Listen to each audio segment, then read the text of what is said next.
Right. Hey Warren, how are you? Hey, good, good. Welcome to our soft opening. Yeah, really. But that's okay. We're gonna save it for the end. Absolutely. Uh, Thank you for your time today. Welcome, of course, my friend. And we're really excited to be broadcasting live today all over the world for Space 1999, this episode. And we're going to be joined in just a moment by a very special guest.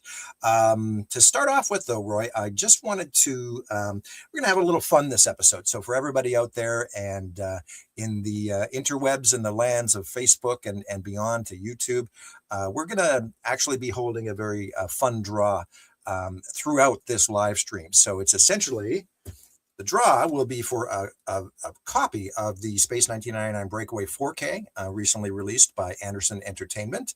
And how we're going to do this, I've got a spinny wheel thing in the background that I'll be filling out throughout the episode.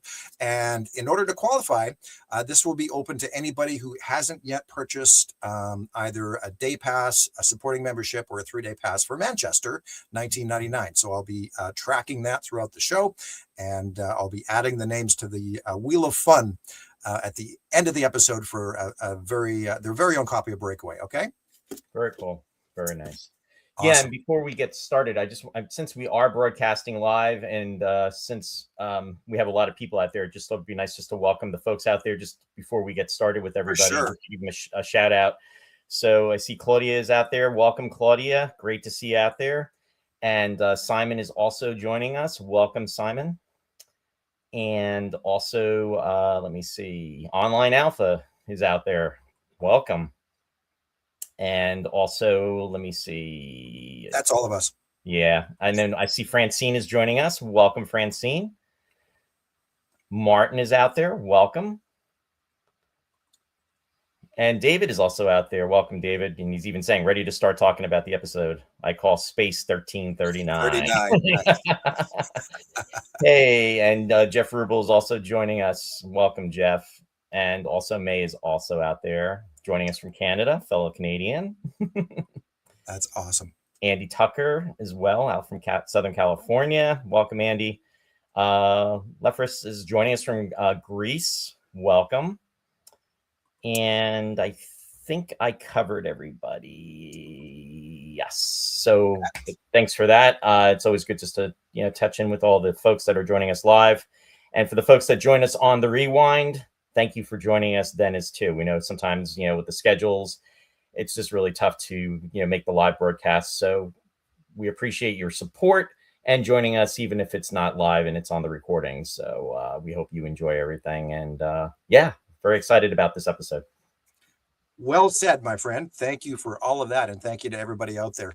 One last quick note before we get on with our special guest is that towards the end of the episode, we're also going to be, I was promoting this, we're going to be premiering a brand new short or trailer for the Return to Moonbase Alpha project. So we're very excited to be presenting that live to everybody out there as well. And so we'll touch on that towards the end. Stay tuned for that, as well as the fun draw. So a couple things to look forward to in an hour or two. Depends on how long we go, right? So with that being said, we're going to bring on our very special guest, Miss Isobel Hoy. Hello there, my friend. Hello. Oh, and we got Dr. Bob the Bear. Oh, this is Barbara Bear. How Well, dare you? Barbara Bear. I'm sorry. Of course, it's Barbara Bear. You had the wrong B there, Warren. Outraged. Hi, Isabel. Great to see you out there. Thanks for joining Hello. us. No worries. Oh, Sorry. Yeah, of course. too much fun. Too much fun. How have you been since we last saw each other a few months ago? A few months ago. Yeah, not too bad. Thank you. Took retirement, so I can't complain. Nice. So, Congratulations on that. That's yeah, wonderful. I'm just trying to figure out what to do with my time. So watching more episodes. What could be better? Well, that's great. Hey, Roy, I forgot one thing, and there's no problem. We could still circle back to it now that we have Isobel on board. Did you happen to have an ITC summary? I actually happen to have that. So just to kind of give everybody a taste of what we are going to be discussing today, if you already haven't guessed, ITC summary goes something like this: the promise of a return to Earth, but the space wandering Alphans find themselves lost in the midst of time. And of course, we're talking about episode number 5, Journey to Where. Wow. Yay. Very exciting. I feel I should be cheering now with some of Tony's beer, but it didn't go down very well in the episode, did it? So but it won't. But you know what? There's so much to talk about with this episode, and that is heavily featured in this. So yeah, we'll definitely talk about that, and maybe we should even raise a glass. And that's one thing I didn't prepare myself with, but we could do a virtual glass. Solange, what Alan says, right? Solange, yeah. Yeah. Well, here's looking at you. Yeah. Yes. No, well, we've got to say, I mean, the only time they get to meet aliens that they can't understand, they can't speak to, and it's in the country that neighbours the country where the language that we speak is from. And I love that. I know, if you think about that, right? What a twist of fate, or twist of time, or both. The old universal translator just doesn't apply in this case, eh? Yeah, well, it obviously wasn't made to work with actual English, British languages. Not all of the British languages. That's okay. That's okay. Isobel, do you have any thoughts of seeing this first run? You know what? I don't actually recall seeing the first time I saw this one. It was always a favourite. So years ago, I wrote down my scores of what I thought. Sure. And this was one of my top episodes. Yeah. So yeah, it was a solid 10 out of 10. And obviously, for somebody who is a massive fan of Martin and Barbara, the kiss. We've been waiting for this. So that was important. That was good.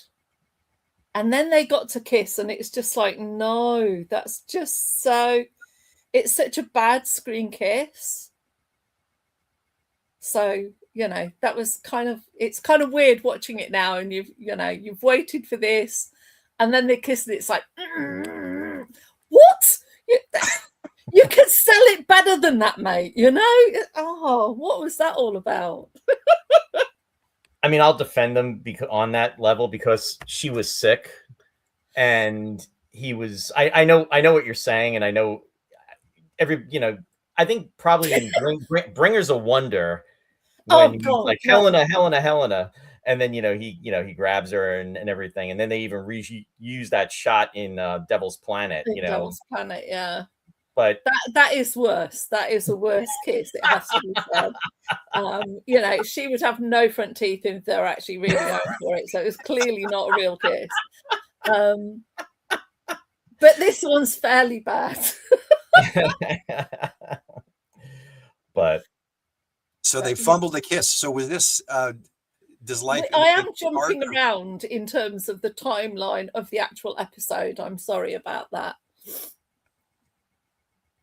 No, what do you mean? I'm sorry. In regards to the timeline? Well, in terms of what happened in the episode, I've jumped all around. Oh no, you're right. No, it's okay. There's the rule. You know what the rule on this show is? There are no rules, so we could talk about whatever. It's all going to come full circle anyway, right? Get that? Full circle. We see what you did there. Yeah, right.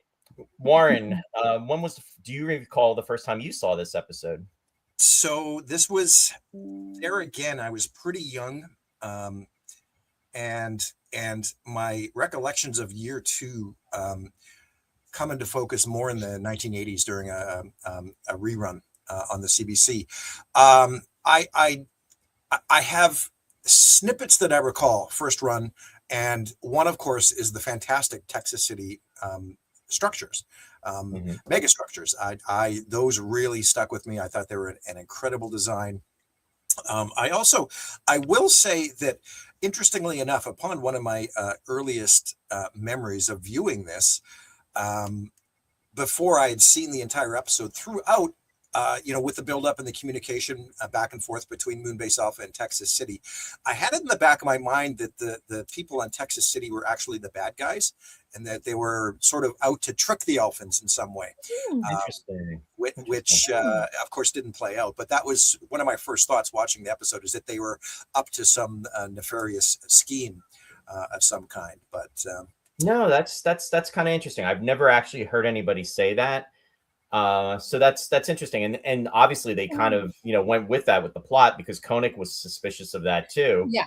And he threw the test out there, and then Tony says the natives are growing restless, and then he says, let's hope that Logan can calm them down.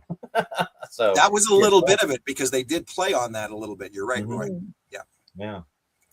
So I do like the all the historical testing questions, though. That was a lot of fun.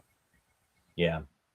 To do with Yuri Gagarin and the World Series, wasn't it? The hypothetical World Series. Yeah. Interesting enough, supposedly Yuri Gagarin was actually married. I looked this up 4 years prior to that space flight. So I'm not sure what happened with that, but that's one tidbit. And then in regards to the 4-3, for the Boston Red Sox against the St. Louis Cardinals, that actually did happen, but it happened later on.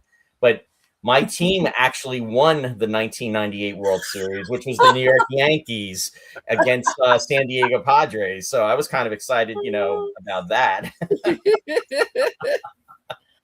Oh. But there you go. But one of the things that, I was trying to think back when you were asking Isobel that, and then I thought I would ask you, when you saw it.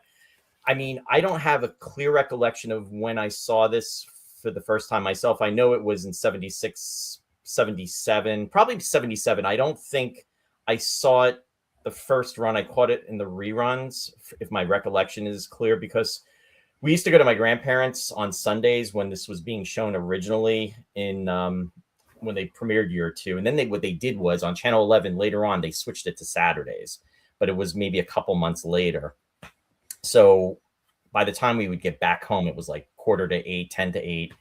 And unfortunately, no VCRs then.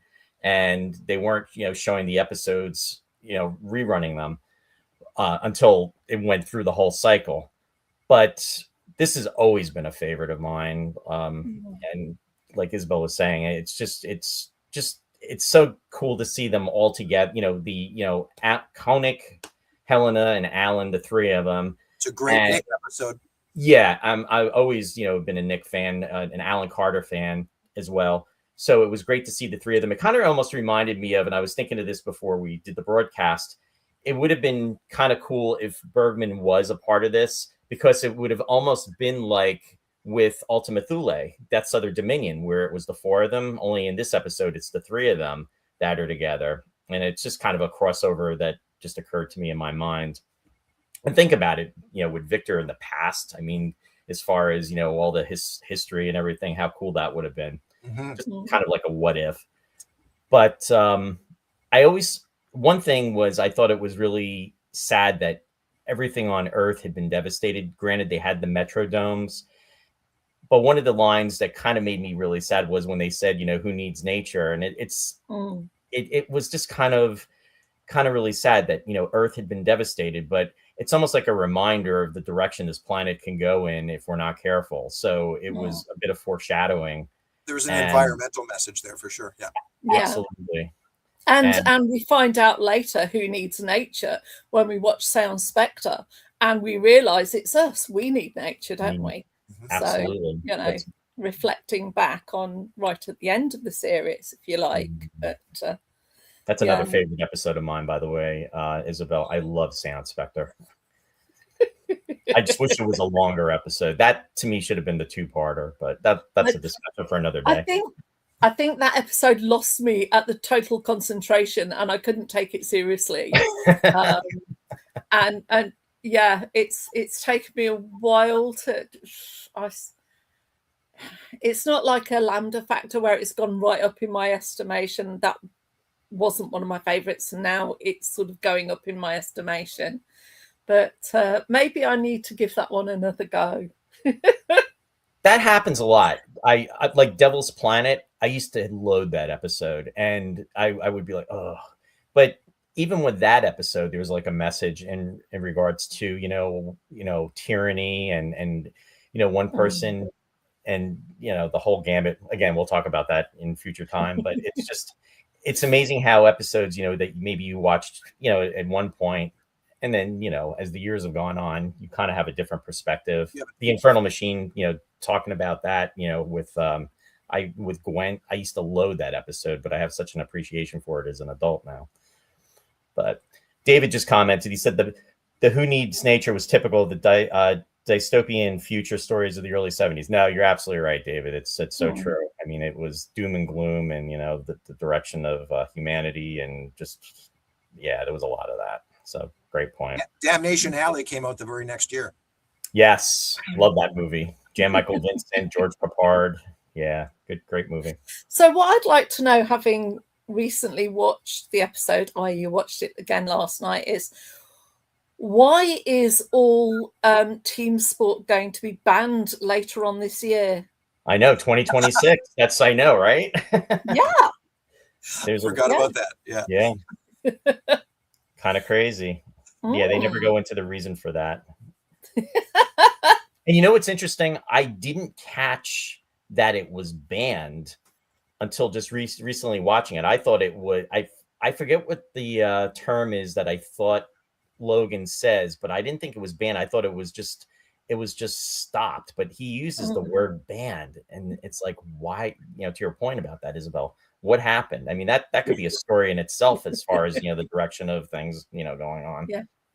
Yeah. What's happening with the Winter Olympics and the did the English get really upset because the Irish soundly beat them during the Six Nations? What happened? Oh, Jeff Rubel is saying Logan doesn't say banned. He says abandoned. Listen to it with the headset. Okay, well, there you go. Okay, abandoned. Okay. He said it's in the script too. Okay. Well, thanks for that clarification. Thank you. I actually, like I said, I did not catch it being banned until just recently watching it. And I read somewhere else that it said banned, and then you said banned. So it almost sounds like banned. Yeah. But it was abandoned. So there we go. All right. See, we solved a mystery on the show. Learn something new every day, don't we, on the show? No, that's great. Hey, Roy, correct me if I'm wrong, but isn't this also the first time that we're introduced to Yasko? It is. Yeah. Unfortunately, Xenia left after One Moment of Humanity, and Journey to Where, All That Glisters never took place on Alpha. So it was only the cast members that were in the Eagle for that episode. So yeah. So Xenia left, and then Yasko took over. She wound up becoming married to Ray Austin, the director. And and then she did several episodes after that. And it was a great loss. And then also, this was the introduction of Dr. Ben Vincent. Unfortunately, Anton had left. He was referenced in One Moment of Humanity, but the last episode that he was actually in was The Exiles, and it was a loss. It was definitely a loss, not having the two of them. But fortunately, Xenia does come back later on. She is convinced to come back. So, later on in the season. I like Ben. I wish they would have made him, a consistent regular, because they did sort of go through that phase of the revolving doctors as well, right? Yes. And I think out of all of the people we're introduced to, I think Ben is my favorite. Yeah. I liked Ben. I also liked Dr. Ed Spencer. I thought he did a great job in the last 3 episodes. Sam Daster. Yeah. Sam Daster. They also had Raoul, who was in Mark of Archon. And I think the reason why he was brought on was because, if I remember reading, Jeffrey Kassoon was not available. He may have been doing a play, because he's a theater actor as well. and that's why they brought Raul in. But it was, and he actually, the actor's name is Raul, and I forget what his last name is, but it's just, and then they had Jeffrey Kassoon come back a little later on. Right. Yeah, he was in Bringers, right? Yeah. He was in Bringers of Wonder. In fact, that was the last. Well, he was not only in Bringers of Wonder, but he was also in Catacombs of the Moon, as well too. And he's got some good parts in both those episodes. Yep, he does. And Seed of Destruction, he was also in that too. Hi, Paul. Thanks for joining us. He said, "Quite your podcast late in. Unfortunately, I couldn't get the episode till you said Logan." Oh, yeah, we're talking about Journey to Where. You got it. Thanks for joining us, Paul. We did keep that one under wraps. Yeah, great guest stars as well. Freddie Jones, Isla Blair. Yeah. And Isla's second. Wearing another wig. What is it with this woman? I know. That if there's dodgy hairdo, bless her.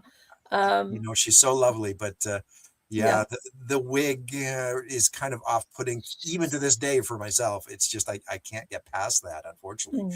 But no, a great performances. Freddie Jones, just a wonderful actor. He went on to appear in a couple of productions of David Lynch's later Dune, on in life. Right? Oh, right. Yeah, he was in Dune. Yeah, that's right. That was their first collaboration. Yeah, I was wondering what else he'd been in, because obviously for myself, I knew him from Ghosts of Motley Hall, but I don't know if you'd have watched that. I've heard of it. Yeah. And I'm sorry, so what what is that called? Ghosts of Motley Hall. It was a children's TV series. Oh, okay. I was just going to say, of course, his son now is making. He's quite famous as well. He's the Toby Jones. It's always cool to see actors in other roles besides, we love them from, like the shows that they've done that were, and this for me is whether it's Space 1999 or Star Trek. I always love seeing them in different characters in different series, because then you get to see their range and you just see them as a performer. So, and he is very versatile. And he was director Tom Clegg's first choice. There were a few other actors that were under consideration, Patrick Troughton being one of them too, for the role of Dr. Logan, which I could totally see. I could see Patrick Troughton doing that. Mm-hmm. But he was very unique. He was almost kind of odd, but he was a scientist, and he really embraced the character. I love his gestures. He's like walking around like this, and then he's just kind of like really short with his direction, and then when he's trying to figure out like what to eat, he's just like kind of. Oh, that is just so classic, isn't it? Because he's so careful, and he's looking, and you think, oh, this must be some big scientific thingy that he's getting hold of, and then he just grabs it and puts it in his mouth, and he's like selecting, you know, his glacium to whatever it actually is. But he really sells the character. I mean, it's just he's brilliant with that, and those are like choices that he's making as an actor, and it really comes through. So I really love this character in that. Yeah, and I mean, Blair is always watchable despite the wig. And she was like, what was it about both of them, like obviously the bald cap in the first season, and then the dreadful wig. So the convention, I did sort of mention the wig to her, and she was clearly still remembered it after all those years. So she was really lovely, and she was her and oh my Julian Glover. Thank you, Julian Glover. Names are starting to go on me, so it's probably the first step of getting old here. Julian Glover and her were great at the event, and also I remember seeing them for the first time together was in Indiana Jones and the Last Crusade, and she played Mrs. Donovan. They were a married couple in the movie, so it was kind of cool. Yeah. And Isobel, you mentioned a name that. Toby Jones. Toby Jones is Freddie Jones' son. So check out his resume. Oh my goodness. Okay, because I didn't know his name up until um the latest the latest Indiana Jones. The fifth one, isn't Toby Jones in that one? Dial of Destiny? I don't know. I don't know either. I'm pretty sure, but I'd never realized they were father and Google is son your before. friend. Wow. Google is your friend. Yeah, because a lot of people were making a big deal about him being in the fifth Indiana Jones, and I had never really heard of him before, being from North America. But that makes sense. Huh. Oh yeah, he's been in loads of stuff over here, Right. obviously. Yeah. He just passed now. Freddie Jones. And apparently, Toby Jones was voiced the beloved house elf Dobby in the Harry Potter films. So there you go. There's the genre link. There you go. It's a small world. And like I say, it's he funny looks just looking like his father too. I just looked him up, and yeah. Oh really? Yeah. Yeah. Oh my God, yeah, absolutely.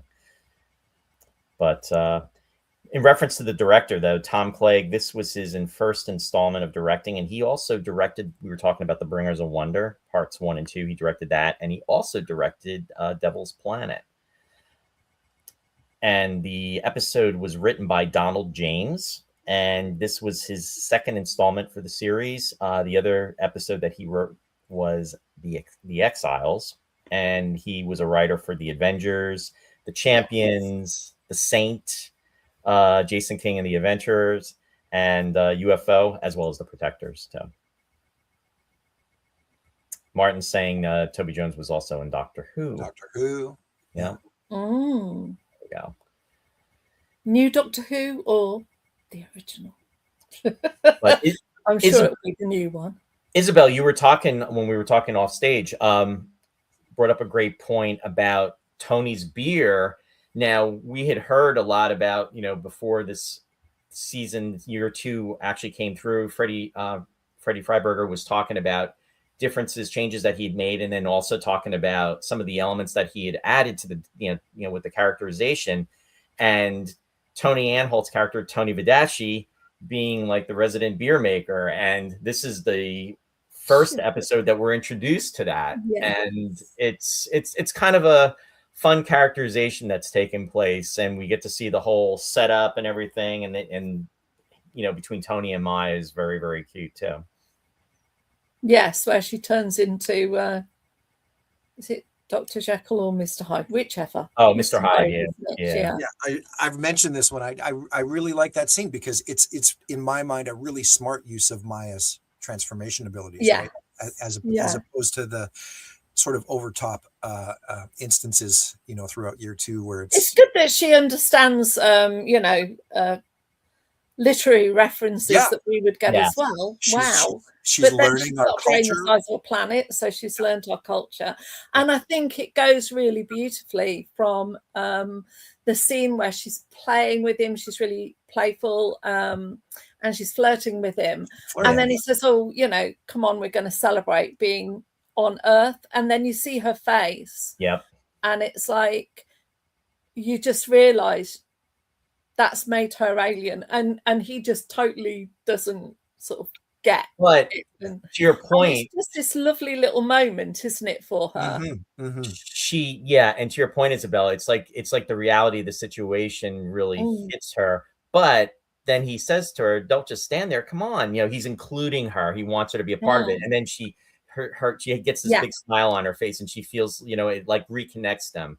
It was just a wonderful moment. And to your point, Catherine Schell, I mean, with her playfulness, the way she sells it, where she's making like these funny looks, to Tony and everything. And it's just really, really cute. Yeah. And it is. It's a really nice little scene, I think. Channel 11 out of New York. And here's the thing. I've talked about this before on the show. They would do edits to the episodes because of the commercial time. Unfortunately, they were up against trying to make sure everything was going to fit. And sadly, what would happen is they would make choices of what would be cut so it would not impact the overall story. And that scene, unfortunately, was something that was totally cut out. They totally, when Koenig what is it? Videshi leaves command center, and then Koenig goes to, says, because he gives Helena a kiss, and Koenig goes, hey, and then Koenig gives Helena a hug. It immediately shifts to the scene where they're testing the device to go back to Earth. That whole sequence was like cut out, and it was just like, oh, and it was nice characterization. And I remember seeing the photo of Mr. Hyde in the star log, and I'm like, where's that? But yeah, that's a real shame, because it is that lovely bit of characterization, isn't it? But they do that kind of thing, don't they, swines? Yeah, unfortunately. And then they go, and presumably they're checking the package, which looks a bit like an Airbringer. Right. Painted red, right? Last sunset, absolutely. Yeah. Suspiciously like a yeah. How did that happen? An aerial bringer of air, as opposed to a bringer of wonder. Yeah. And interesting too, they actually show that one scene where and it's on Alpha, but it's removed. You see the base, and then you see this dome, and that was created for this, and that dome was part of the ship from Mission to the Darians. It was the Daria ship, and that was created by Martin Bauer. Oh, okay. So we get to see that, and that kind of makes sense too, because it's almost like it's the dome for for Earth, so to speak. Yeah. Connection. And I don't know if you can see, but I'm trying to move my thing round. So that bit of grey, whatever it is there, next to the panel that we've got, that's a little piece from the city, one of the Texas City. From Texas City. Oh yeah, very nice. Yeah. We've got bits of it. So cool. We haven't bought the whole thing from Jim because it wouldn't fit in the room. We have no room for this, but they sold some like offcuts and bits. So we do have a couple of bits of the original. That's cool. The panel sure looks familiar too. Yeah, the panel. Yeah. No, it's kind of up there with a panel and with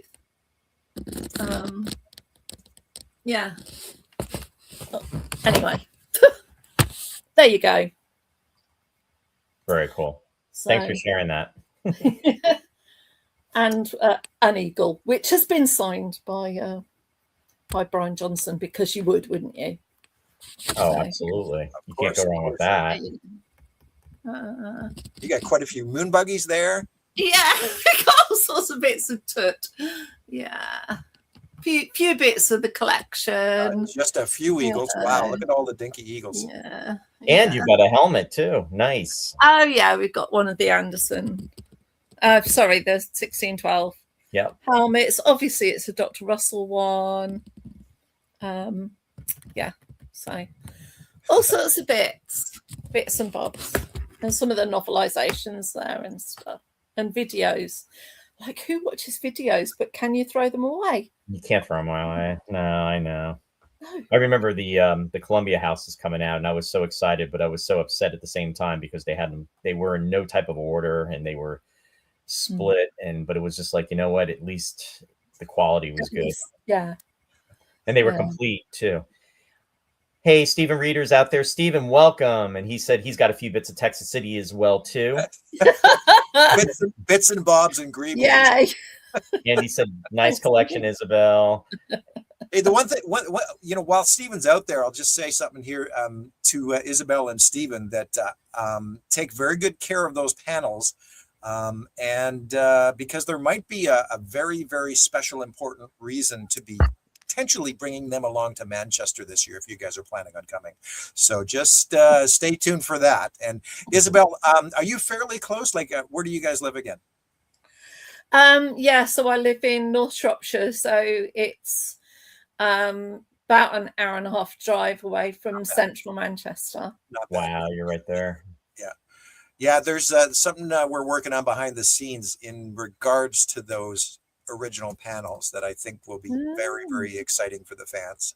And of course, when you're watching the episode, they're standing right next to those panels, and it's like, you know, I was watching the episode and trying to watch in the background to see where mine was. I did the same thing. I remember we all got those panels around the same time, and it's like we all like did a deep dive into localizing where our panel was on the wall, right?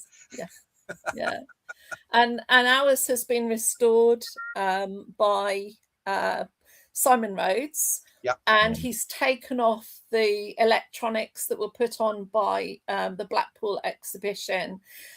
So he has redone it so it flashes in the correct sequence that it would have done in the episode now, and not the sequence that would have done in Blackpool. And he's going, oh yeah, it's really easy. You just do rubber. It's like, no, Simon, we don't. And he's like, do you want me to do it? That's awesome. That is brilliant. And you see, that's so fun as well, because I know Stephen restored the lighting in his, and I did myself, right? But I, you know, and it's very interesting. I mean, I'd like to really talk to Simon about this, because like I took my panel to a local electronics shop, and they were able to, like, they basically had to build a winky blinking circuit, right, from scratch, and it looks all right, but it's more like it's certainly not in the episode, but mine works, but it reminds me more of like Christmas lights. Oh, right. Where certain ones are on at certain times and others not, and vice versa. Whereas in the episode, it's a very fluid blinking motion throughout all the different. He'd be able to tell you all about it. Yeah. That's amazing. Yeah.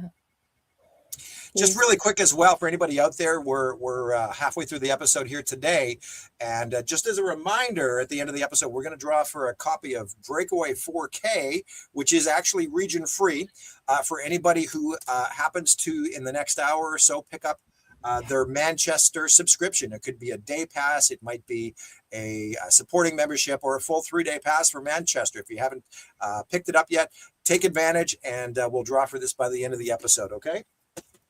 Very cool.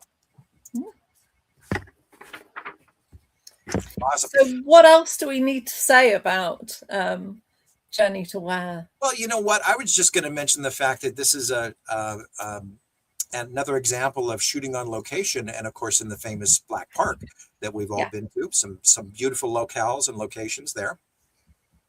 Yeah, it must have been nice just to get outside, you know, out of the studio, and it really and catch viral pneumonia almost before you blink.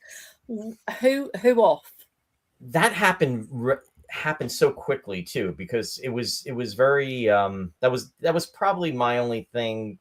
You know, there's certain things like, with historical stuff you can put aside, but it's just that one moment, they did the transference beam, and then of course, the worst thing happens then when it can happen with, there's the earthquake, and then when they wake, everybody's kind of separated from each other, and they have that scene where they get together and then they start moving. But then the very next scene, Alan's trying to build a fire and Helena's coughing, and then that's where it kind of starts. So we don't know how long that had been developing, but it's just that it happens all rather quickly, and it just kind of like snowballs. Isn't it she like sneezes or something, and that's how Koenig knows which direction to go in? Mm-hmm. So it's almost like so automatic, it's almost straight away that she's caught some dread disease. And I mean, at least it's not the Black Plague, but seriously, guys. Right. We know about how viruses get round now because we've lived through COVID. So it's like, really, would she have got it that quickly? Yeah, that's kind of like one of the holes, and with that. And of course, he comes up with one of his little songs, which is kind of cute. But I hope the bone's so cold. Can't you see she's feeling cold? And then Koenig is funny. What does he say? He goes, and Alan asks him, "Is there anything you can can you tell me something? He goes, anything if you promise to stop singing. Stop singing. Yeah.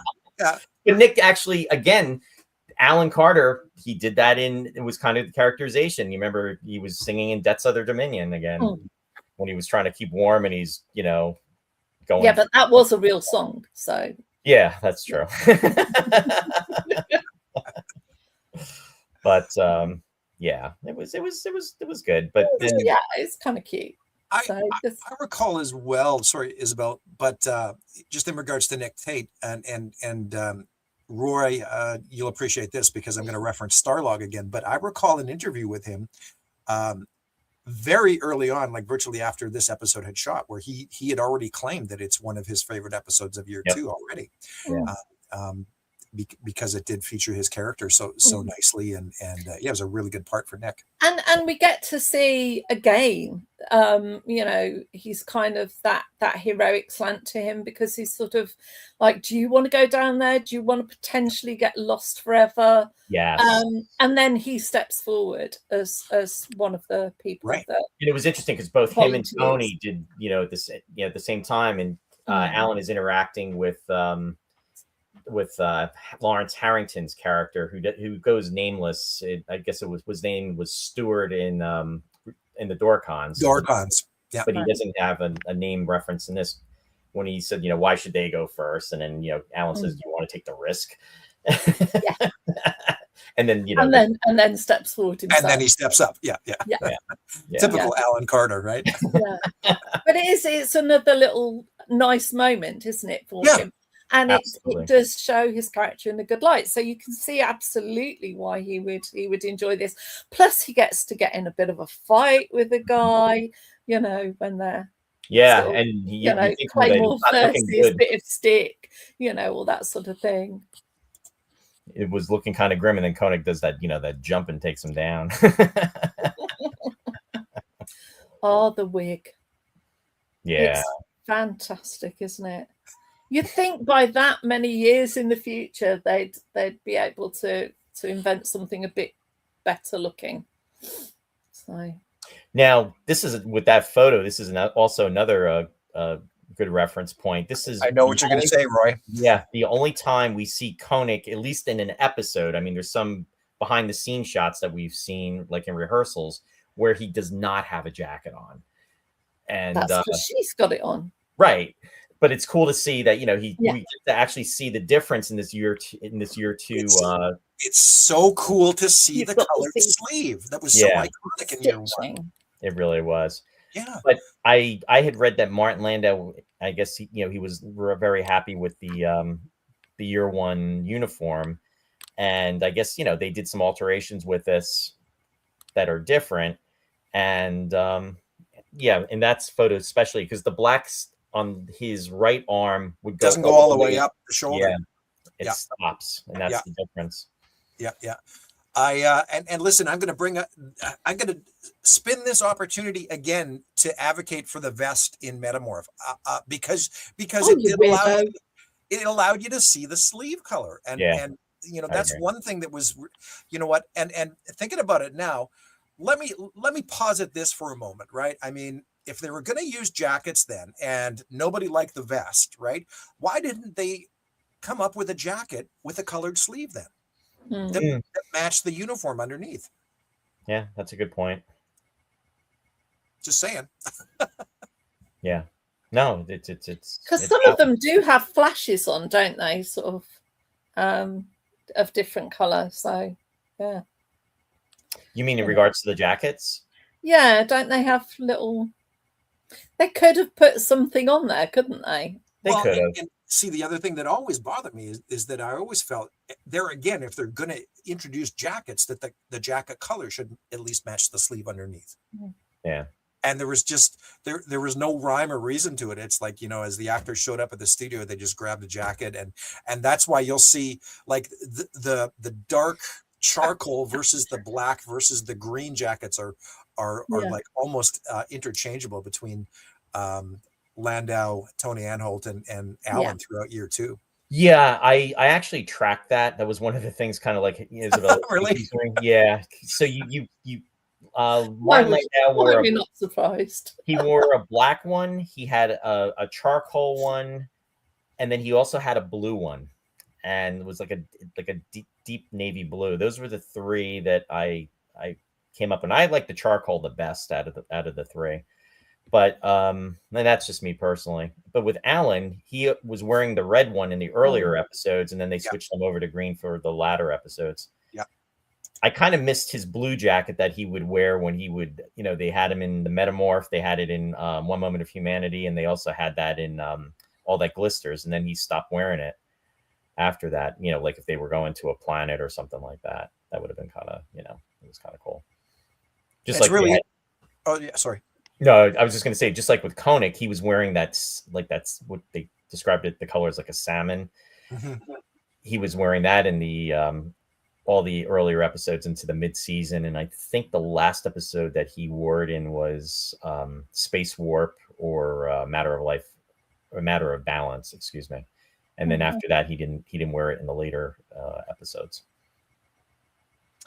Talking about jackets, I thought of something else that I don't think we brought up in the show before, Roy, but the Year 2 style, again, they were used in Metamorph more because they were more like a winter jacket, like they were more downfilled with the ribbing. Mm-hmm. And we saw them in Dragon's Domain, right? Because Victor wore one, and that's where they're left over from, to be honest with you. When you're absolutely right. They recycled them from that. Exactly. But fun fact, I'm not sure if you guys are aware, but the same style of jacket is actually used in Star Wars the next year. And Luke Skywalker wore a yellow one at the end of the movie. Yeah. Believe it or not. So yeah, no, those jackets that did pop up in Year 1 were interesting because it was, again, in my mind, it was just a little bit about bridging the 2 years continuity wise. It's a loose continuity, granted, right?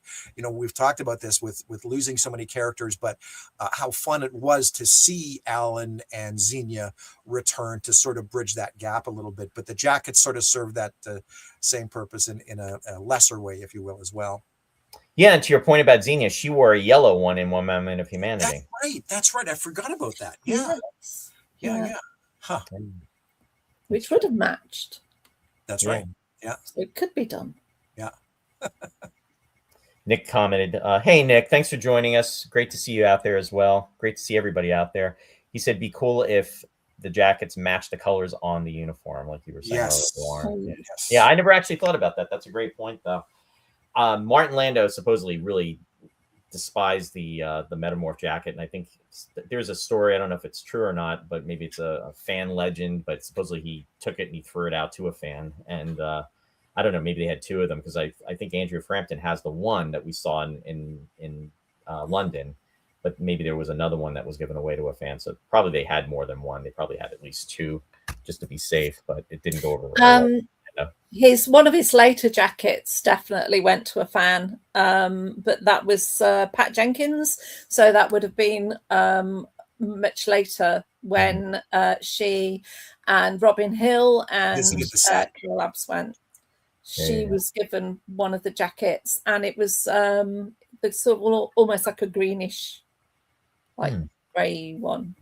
So, nice.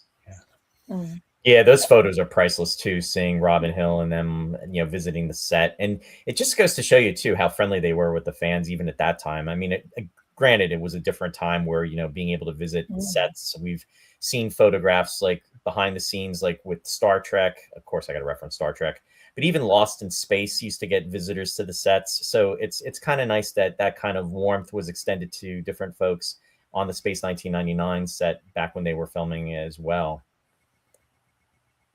Yeah, I don't know if you've read Robin Hill's article about it, because he wrote it up. It was actually what was then called the British Nick Tate Club that he went with, and he wrote it up in there. And he was such a funny man, very quiet, very unassuming in real life, but his writing was really funny. He wrote Eagle of the Gods, which is on, I think it's on Archive of Our Own. It's certainly available online to read. And and he used to do lovely artwork. He used to do little jokes and with tribbles, because he was a Star Trek fan as well. Yeah, so he wrote up this lovely little article about going, and how everyone was like, oh look, it's a big eagle, you know, and sort of like he was amazing the because he Comlock was built oversized as well. So yeah. That 44-inch eagle that he built was amazing, and he that built you're it from talking, scratch. Considering that, you know, he wouldn't have been able to pause, rewind. Yep. There You was know, no blueprints. There was nothing. no, that would have been just from photographs and, you know, Yeah. basically taking pictures of the television like we used to do. I mean, that's what I used to do. I'd get the Polaroid camera out, and it's like, got to get a great shot just to have. I did that with Trek and Space 1999, but really, and then, you know, obviously Starlog magazine, but brilliant. That's, in fact, I got to give a shout out to Lou Place. Lou is amazing. In fact, Lou built that 44-inch eagle back in the early 80s because he made a fan film, and that was his creation, and he did it from photographs as well now, and also videotapes, because he, you know, taped the episodes. So that was probably the second 44-inch fan eagle ever built. Yeah, that we know of. Yeah, exactly. Yeah. Lou's work is also, it's incredible. Well, amazing. He built the whole eagle set, right? Just from memory, basically, and old. Well, I guess in the 80s he might have been able to record it, but yeah, he did the cockpit of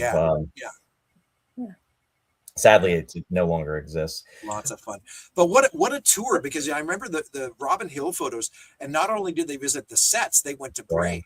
Yeah. They went to Bray as well, and saw all the behind the scenes. Just wow, my brain. Isobel, when did he pass? Do you know?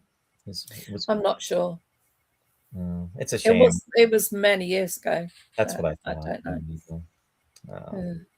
I'll definitely have to. I think I may have read excerpts from that, but it was a long time ago. So I'm going to have to track that down and try to find that, because I would love to read just about his entire visit there, and just that whole experience had to be incredible.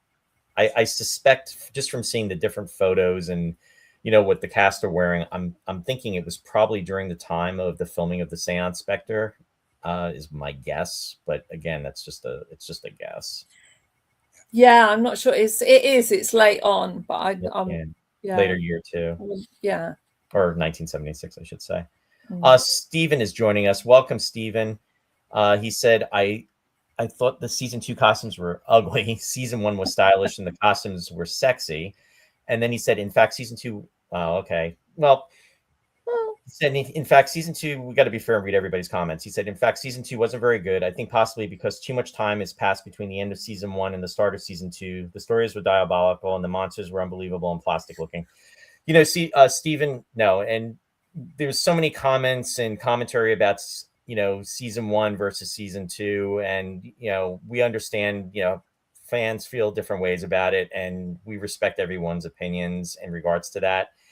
And, you know, that's why I'm definitely taking the time. And we've also got to respect the time that it was, and that the pressure that they were under, you know, we need more sort of like aliens that look alien. Like, what are you going to do? You're going to get hold of people who've worked on Doctor Who, and have created some weird looking aliens, and try and get that involved.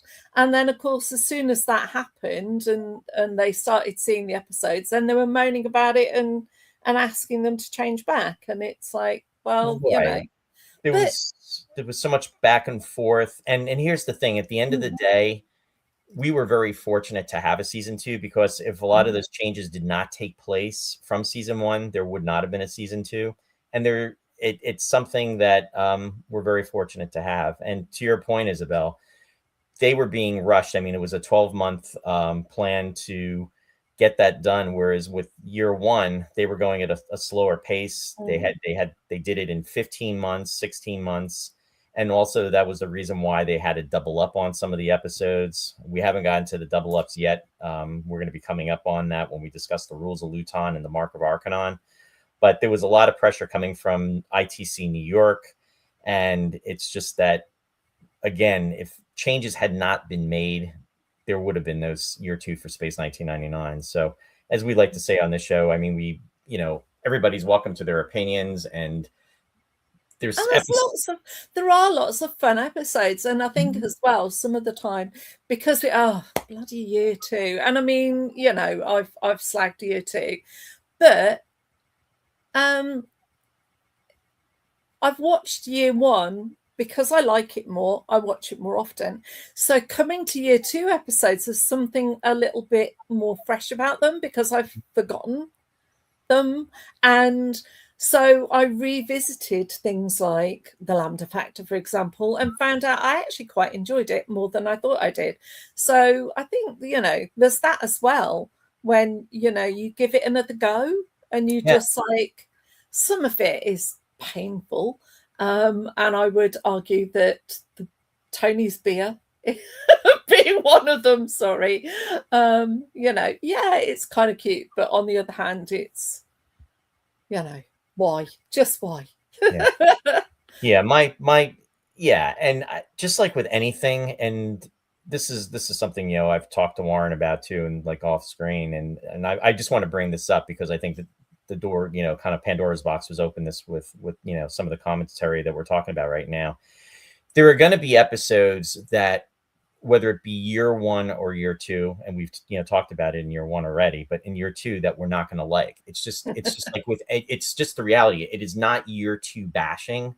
It is just essentially saying it's a story that, you know what, it was kind of weak for whatever reasons. And again, it's a personal preference. If anybody likes it, wonderful. I mean, that's great. I mean, we're not here passing judgments or anything on anything. And this could be about any show. And I'll use the Star Trek reference. I love Star Trek. And when I say Star Trek, 1966 to 1969. No bloody A, B, C, or D. Exactly. And the first 2 seasons are my favorites. The 3rd season, not so much. Who was the producer again? Sorry? Freddie Forever. That's funny because I was going to ask Roy. I mean, and since we're on that topic now, because we all reference Star Trek, but do you feel that there's a Star Trek equivalent to Journey to Where that you could think of? Star Trek. I can, and it's third season. Third season. Well, if you want, Warren, I will go through the 24 episodes of Star Trek from the 3rd season, episode by episode. Yeah. Actually, the one that actually immediately comes to mind is going to be All Our Yesterdays, where they go in the exactly. That's exactly the last episode of the series, which incidentally is the only episode of Star Trek, like Space 1999, where you never are on the Enterprise. So think about that. Yeah, true. Yeah. But yes, that would be the equivalent. But no, that's But my quick point though is that there's episodes of that show that me personally, I don't like. But that doesn't mean I hate the show. I hate the season. It's just that, you know, I'm not bashing year 3 of Star Trek. It's just that there's episodes that are weak. Yeah. But anyway. It's like with season 1, I think, you know, when I was rating them, I'd got a good over half of the episodes I really rate highly for the first season. And when you look at the ratings for the 2nd season, it's not half, you know, it's less than half of them. But I've still got some of my favorites. Yeah. And Journey to Where is one of my favorites because it's so different. And one of the things that I really loved as well, because, you know, let's remember back in the day, we didn't have a lot of additional stuff like we do now. Getting hold of a copy of the making of Space 1999, and we were able to read about what happened and some of the behind the scenes stories that otherwise we wouldn't know about. Absolutely. We were very lucky to be able to get hold of a copy of that. I think they shouldn't have been sold over here, and for whatever reason, we managed to get hold of a copy before they took them off the shelves. But yeah, there's that lovely story about having to get somebody who could speak Gaelic. Yeah.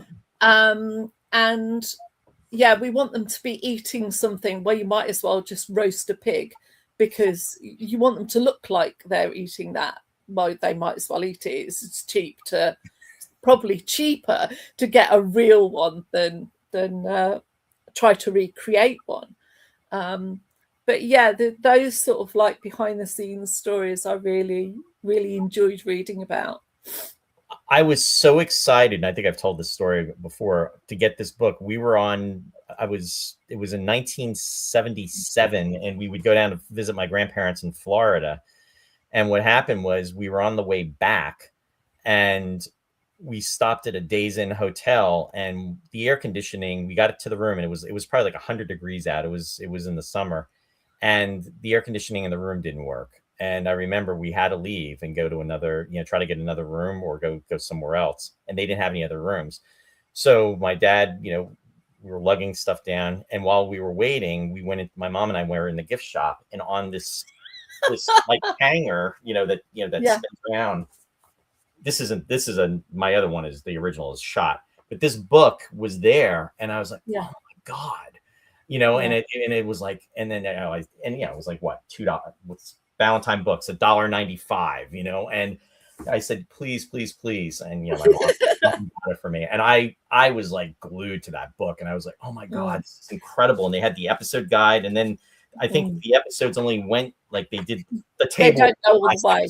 Yeah, they didn't have the whole thing because it was during the production of the show, and they had the bios and they had the set layout, Roy. Yes. Set layout changed everything for me when I would watch the episodes, because I knew exactly where they were when they were doing different scenes, and it I'm like, you know what I mean? It was like I just knew, and I was like, oh my God, this is so cool. So this was. And I'm waiting for this to come out. Anderson Entertainment just released this, and they're doing a revised edition. Yeah, and I cannot wait to get that. So it's just, to your point, Isobel, this was $2 well spent. Oh gosh, yes. Yeah. But back in the day, it was like waiting for the next Starlog, Roy. It was. That's all we had. That's all, exactly. That Starlog, there was no internet. I mean, it's like Starlog was like, oh, I mean, David Hirsch, a friend, and a friend of the show. And I mean, it's just that, everything that he did. And I can't go on to say enough stuff about that. But yeah, I think I did. I think it was pretty much the same for me. Daz and I used to meet up and go to Andromeda Bookshop in Birmingham and Forbidden Planet in London. And I can't remember which one it was. But I walked in, and it was, like you said, it was on one of these things, like, and it's spinning it round, and there it was, 2 copies, one each. Yeah.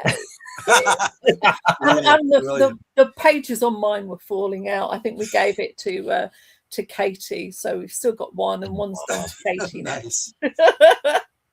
So she can read it and enjoy it as well, and not get spoiled by the last 4 episodes, because those aren't covered in the book. I don't think she's watched any of those yet. She's still saving them. 3 or 4 left. She's saving them. Yeah. Hey, listen, I just had a last minute submission from our friend Nick McCarty. Now, this in relation to our previous conversation about jackets and year 2 jackets, I'll just bring this up. It's very interesting. Oh, cool. See, doesn't that, like, it just, that way you don't need to see the sleeve, and because you can see the collar, and it's a consistent look. I like it a lot. I like it, Nick. Thanks for sharing. That's great. It's not a great color though, is it? Yeah, well, it's tan. But I'm going to circle back to that the yellow jacket that Xenia wore, right? Would maybe have been a good fit for the But no, interesting. Yeah. Nick does some amazing work. We're gonna at the end of the episode with this new trailer. Big shout out to Nick for his contributions here, because you can see a lot of examples of his work in creating all these elfin worlds and environments, and using some of the latest software like Blender and SketchUp and Unreal Engine, which I think Jeffrey used in Eagle Obsession for certain sequences. So some just remarkable software, and of course talented people that go along with it. Again, as a fandom 50 years later, wow, we should be so grateful, so thankful for all of this. Oh, Nick's work is incredible. Catherine Bujold, of course. I can't say enough.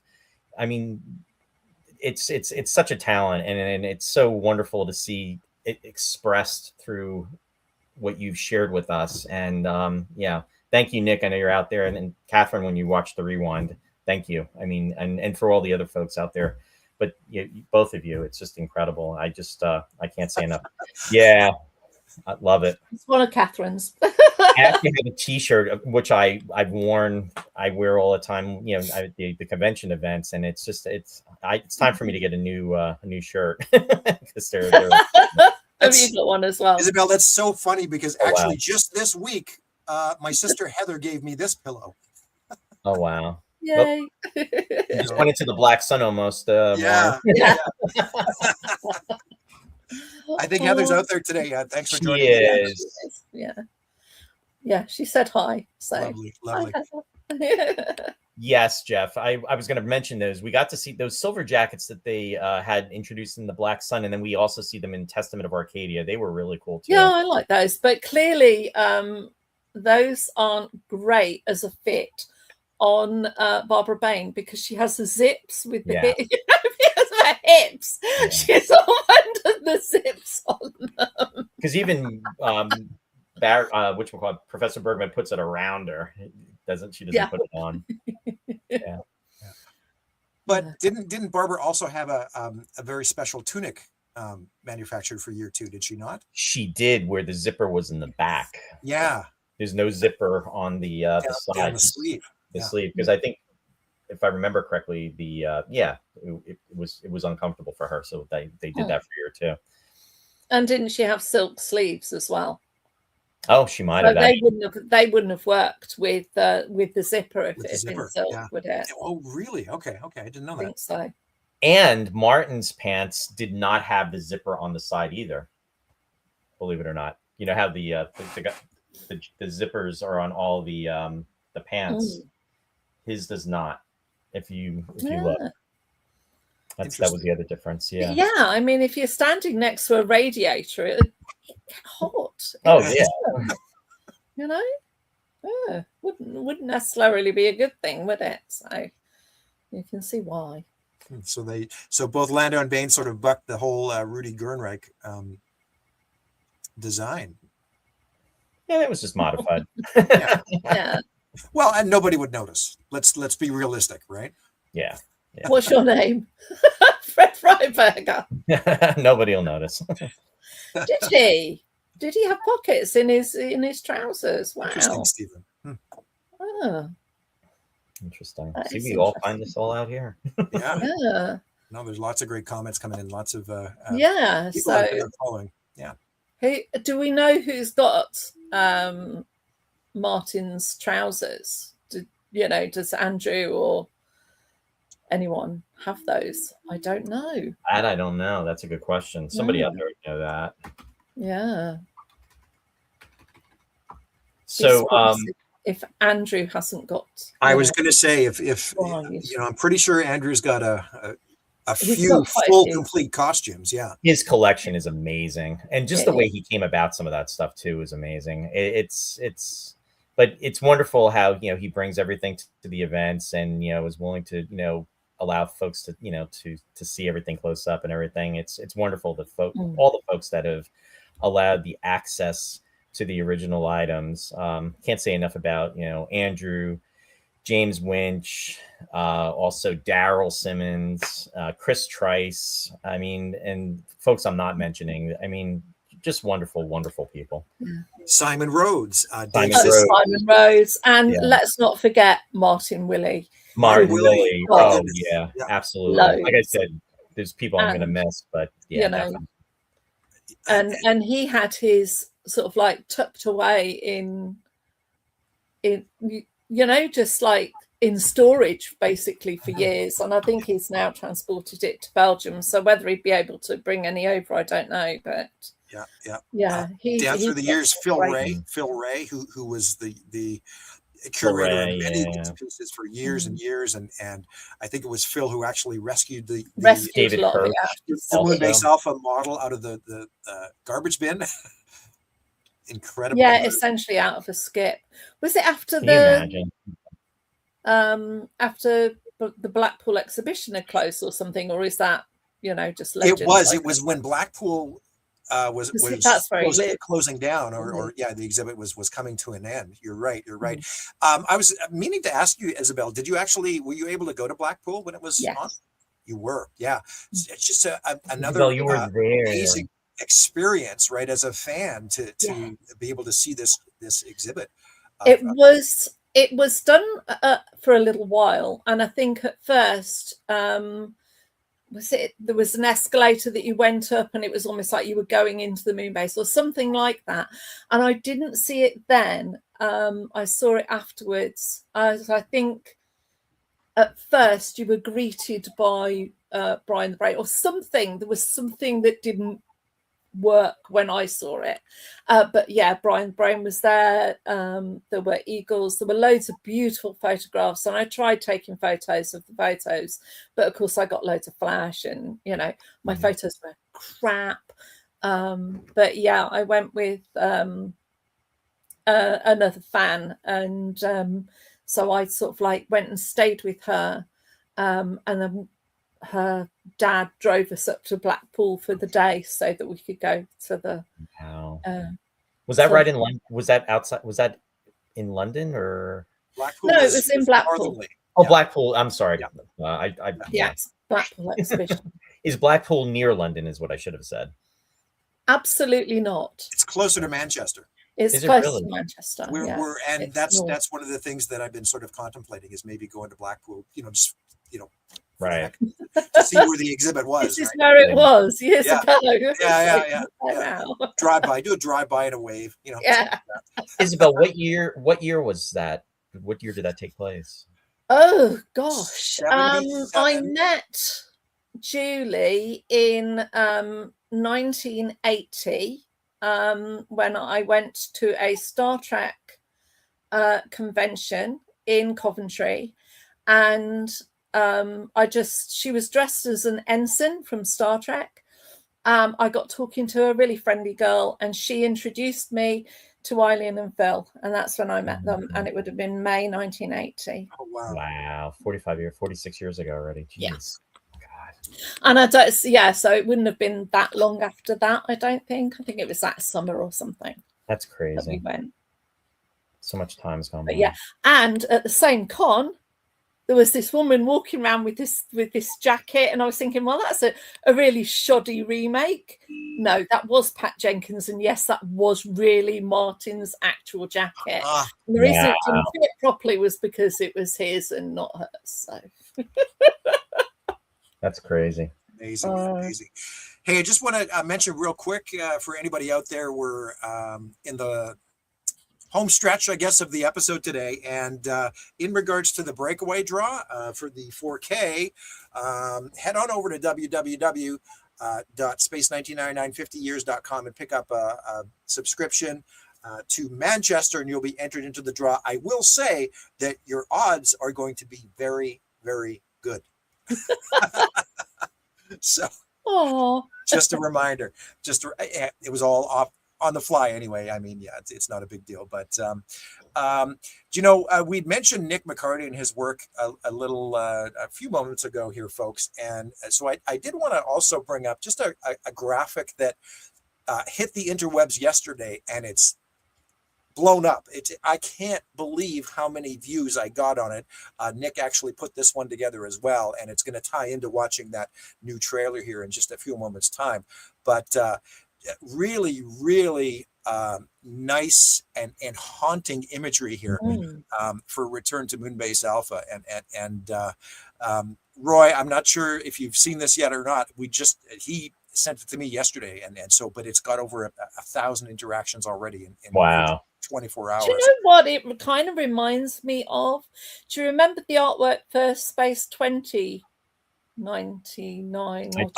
Sure. Whatever it was called. Yep. And it kind of has the feel of that for me. as well. It does. There's echoes there, Isobel, for sure. Yeah. The other thing, I'll just this was a little trivia question for Roy, because I didn't see it right away, but Nick told me the inspiration for this was actually based on another very, very famous movie poster from back in the 1970s. Any ideas, Roy? A movie poster from the 1970s. Interesting. Yep. Do I get a hint? Not Alien. I'll just drop it here. Give me a second. As soon as you see it, you're going to go, oh, yeah. Oh, yeah. No. Oh, Jaws. Oh, okay. Gosh, yeah. Somebody said Martin actually put in Jaws before you put that up there. Yeah. There you go. You know, one thing that it reminded me of a little bit, and I thought it was inspirational too, was Nick, your work. I mean, I was telling Warren about it when I was seeing the images the other day, and it really resonated with me. I really liked it, and I've seen different images that you've posted, and what he's put together, it really flowed nicely. But it kind of reminded me a little bit of Another Time, Another Place, because Alpha had been basically shut down, and what happens is our Alphans, our Koenig and Alan visit the moon, and everything is basically it's like a ghost town because it's been evacuated, Operation Exodus and everything. And then they see the crashed Eagle on the surface where they had died 5 years earlier. Yep. So I was actually picking up bits of that with, it resonated with me from that. So it's like an inspiration, but really it really feels true to life, because it's like, what would happen over a period of time?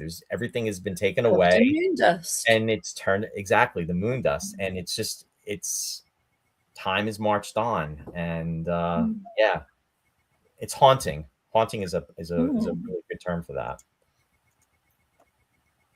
Before we sort of move off completely off Journey to Where, one of the things that I wanted to sort of reference was the music. Yes. Because would this by now have been one of the episodes that wasn't scored? Because he only scored the first 4, didn't he? Yeah, he did Metamorph, Exiles. Oh boy, I'm blanking. Metamorph, Exiles, the Tabor. Yeah, the Tabor, believe it or not. Wow. And One Moment. One Moment. I think you're right. Yeah. So the first 3 and the dance music, which was separate.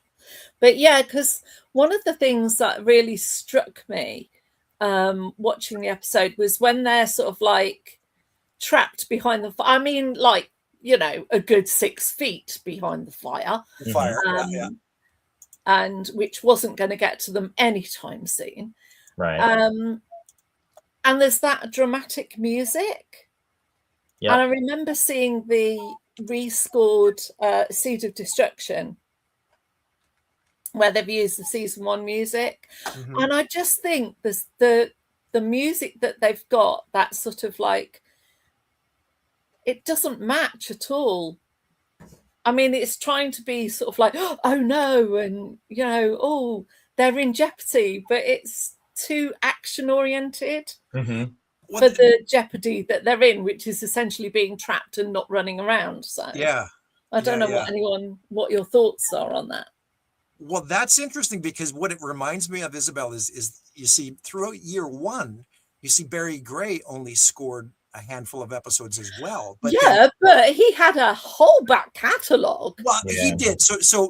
But that's what was my point, is that the music designer, I think it was Alan Willis or Vic Elms, what they would do is that for particular episodes, sure, they'd reincorporate Barry's work if it was applicable, but then they also tapped into the back catalog of library pieces, right? Which maybe they could have done a little more in year 2. Just to mix things up a little bit, because I mean, Derek's work is wonderful, but yeah, it did, definitely have that. It was a product of its times, that disco sort of feel and beat that, would have worked very well in certain instances. But maybe I don't have a problem with his music, and I actually quite if I'm gonna hum the theme tune, it's season 2 theme tune. Yeah, exactly. You know, that's the one. I love season 1 theme tune, don't get me wrong, but the one you can sing along and go, yeah, that's space, is season for me, I don't know why, is season 2. So I do enjoy his music, but it's just that, you know, the jeopardy that they were in at that point, which they weren't because they were miles away from the fire. So it's how many logs did they put in front of those people? They would have made the fire closer to them. But it was just the wrong music. I don't know. It just felt really weird. To your point about the music, though, I love the piece when it comes back from the intro, and then there, you know, it's in the main credits. And I think it's almost like, I don't know if it's a violin. I'm really bad at. Ross is the one that's really he's got the ear for everything. But it's just that it's such a nice piece of music in the intro of the episode. It's so well done. And then I'm always to your point, that music when they're doing the fire, it's like dun dun dun dun dun dun dun dun dun dun. You know, it's like that's the build-up music that they're using, you know, with the fire and everything. Yeah. And, you know, Helena, reach out as far as you can, you know, and doing that whole thing. I just go like, I was like, oh, for God's sake, woman, you can reach further than that. I mean, to be fair, Martin Landau, I mean, he's like this, you know, he's like 6'3", and he's got, you know, he's like, you know, his reach is like incredible. So it's like, you know, it's lucky that, you know, he's where he is, and it's not like, you know, no offense to, you know, Alan, but if he was next to, you know, not next to Helena, or, you know, if he needed to do it, it wouldn't have worked. But also, the other music that I love is that end piece that they always, you know, that they use where, and it's from the first episode, you know, the Metamorph, you know, where, you know, that it's such a nice, you know, melancholy music, and it's just, and maybe that's why it jumps out and grates so much, because the rest of it is nicely done. Yeah. It is very, very out of place. Yeah. Definitely. Hey, listen, I got some other submissions here just last minute, and we had mentioned not only Nick's work, but Catherine Bougeot. And you know what? I mean, guys, I had a conversation with Catherine last night, actually, where she sent me these images, and it's truly remarkable where all things are going with AI. And when you like, this is just a beautiful. I saw these posted just earlier this morning, and I love the sun in the background too. I know. When it comes to shots like that, I'm such a, you know, almost like a romantic when it comes to that. And it's gorgeous, absolutely breathtaking. Yeah, it's really remarkable how far it's come just in the last couple of years, and to speculate as to where it's going in the near future. Yeah, in the last 3 years, it's really evolved. No questions asked about that. One of the other comments, and because I know we're going to be winding down soon too, but in regards to Journey to Where, the whole thing too with the monitoring devices, this is the only time we actually get to see the watches. I mean, the watches were such an integral part in the first series. It's a shame that they didn't utilize them more in year 2. But it was nice. It was kind of cool to see that, you know, they're there in some capacity. And thankfully, I mean, obviously it's a plot device, but it's a plot device that works. And what I liked is that Maya, because, you know, this could have been very questionable, and they pointed it out early on after they were lost. Maya says to Dr. Logan, okay, you find, and I don't remember the exact quote, but the whole thing is Koenig, Helena, and Alan, they don't have a transference dome. How are they going to get back? And then he said, you reverse the magnetic particles on your transference dome, and they'll be returned back to Alpha. So at least that was explained, because that would have been like, how the heck are they going to get back? You know what I mean? It's like, you know, how's that going to work? So at least they acknowledged that, and they had that in the script. So I thought that was good. Yeah. I think those watches, Roy, were picked up by the production of Star Trek: The Motion Picture and used about the same length of time. Yeah, I was not a fan of those in Star Trek: The Motion Picture. It's like, give me the communicators. The communicators and the comlocks are my favorite props in sci-fi, and it's like you totally disregarded the communicators in Star Trek: The Motion Picture. But that's another discussion for another time. Another time, another place. Another time, another. And so, has anyone ever been to a trivia quiz where they've been asked what year Bannockburn was? Because we all know the answer. 1339. No. No. 14. Minus 1314, because you've got to add 25. Plus 25. Bannockburn plus 25 is 1339. Exactly. Warren.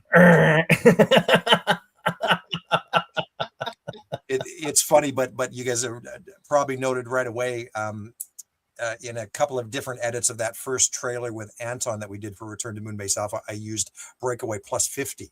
And that was sort of a nod to that type of dating things from Journey to Where.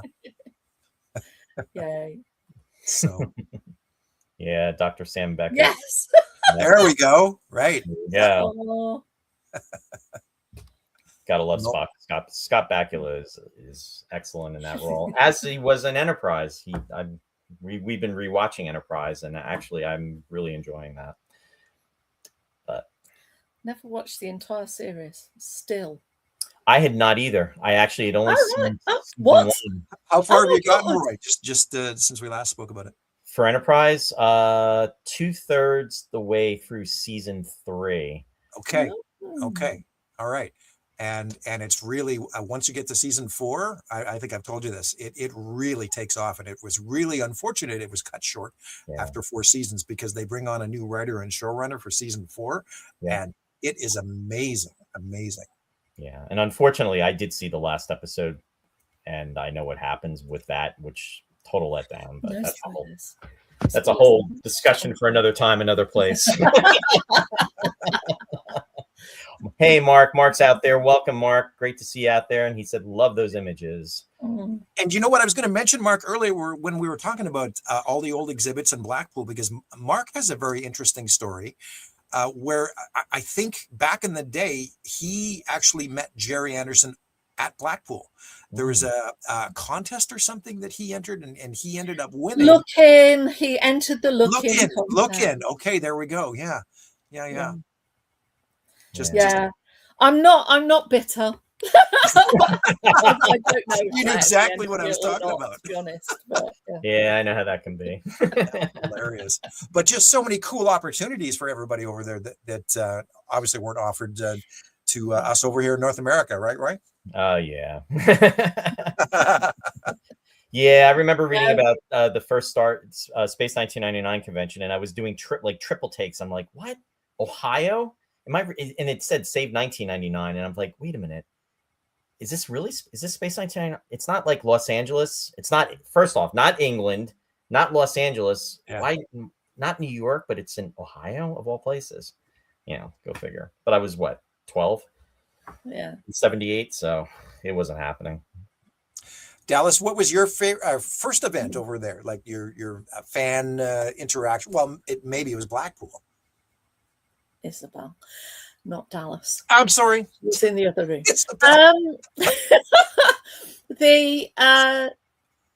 The first convention was a day convention that I went to, and it was an Omicron day. Omicron was a misnomer. It was a misprint. It should have been Omicron from Omicron Ceti. It was a Star Trek thing. Omicron Ceti 3. Omicron Ceti 3. Right. And the spores. So the girl that was sort of like running that fan club, they put in an ad saying that that it was also for Space 1999. So they had a Space 1999 section. So a lot of us, like Paul Stankovich, myself, Dallas, a lot of fans that go way back in the UK will have seen that in Mark. I don't know if you did as well. Will have seen that advert in Lookin and joined that fan club. And she had I think it was in 1979, and she had this sort of like in the local church hall, and it was just fans getting together, and that's the first one I went to. And so I travelled down to Bristol on the train to go to that. And one of the people that would have been there would have been Martin Willey, because he was a neighbour of Tracy, who was the person who ran the fan club. And then the first one that I went to, Fanderson, was the first ever Fanderson, which was in 1981. Wow. And obviously that was all of Jerry and Sylvia Anderson's stuff. Yeah. Although they couldn't mention Sylvia at the time because they were in communication with Jerry, and never the twain shall meet. So yeah, it was Jerry's club as then was. So yeah, and Jerry Anderson was at that convention with Mary, his wife. Barry Gray was there, I think. He certainly was at the second. If he wasn't at the first one, he was at the second one. So that was 81. That was 45 years ago. Yeah. Oh my God. Yeah. That's crazy. And that was in Leeds, and then the second one was in London the next year in 82. So yeah. That's so cool. You got to experience that. Wow. Such a long time ago.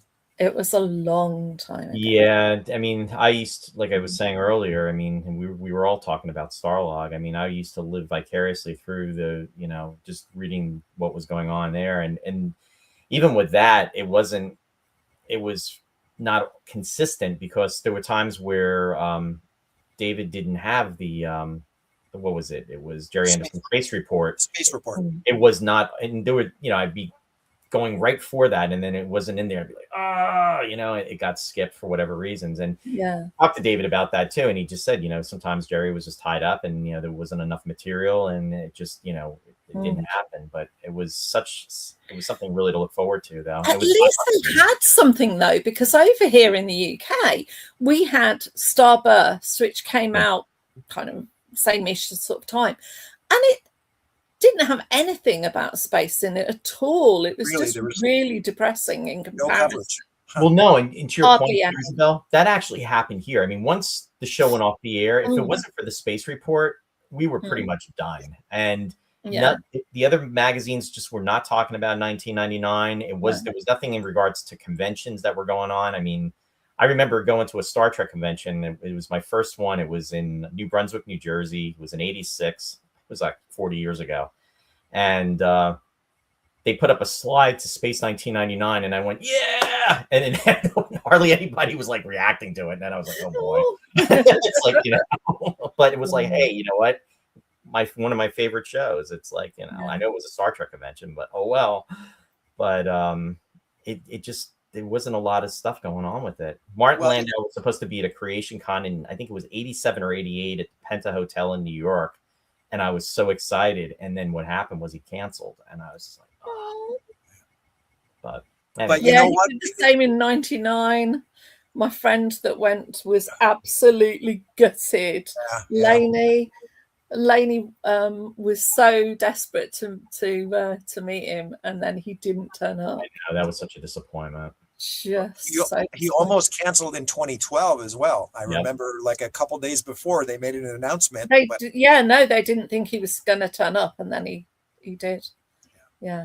Funny with that event, I had delivered him the invite, because Rosie had made it up and everything, sent it to me, and I handed it to him because he was at Chiller Theater, because he was doing the Chiller conventions, and I gave it to him, and it to your point, Warren, at the last minute he rescinded it, and he showed up, but Paul said, Mark Anthony Craig, I'm hoping to go to the Manchester 1999 con. It will be my first ever, despite being a massive fan since childhood. Only problem is I can't remember when it is or where in Manchester it's being held. Warren, I think that's where you intervene. Yes. You for an update, Warren. Nice segue, Roy. Thank you. It's very interesting. Well, of course, it's been known for quite some time there, Paul, that we are going to be getting together over a breakaway weekend again this year in and around Manchester. So the official dates are going to be the 11th to the 13th. Interesting that breakaway day is actually the Sunday this time out. So that could, impact our programming and scheduling a little bit, because we want to, of course, get together with a number of people, even virtually this time out, that we pulled last year, Roy. Was a lot of fun talking to the Italian event at the same time.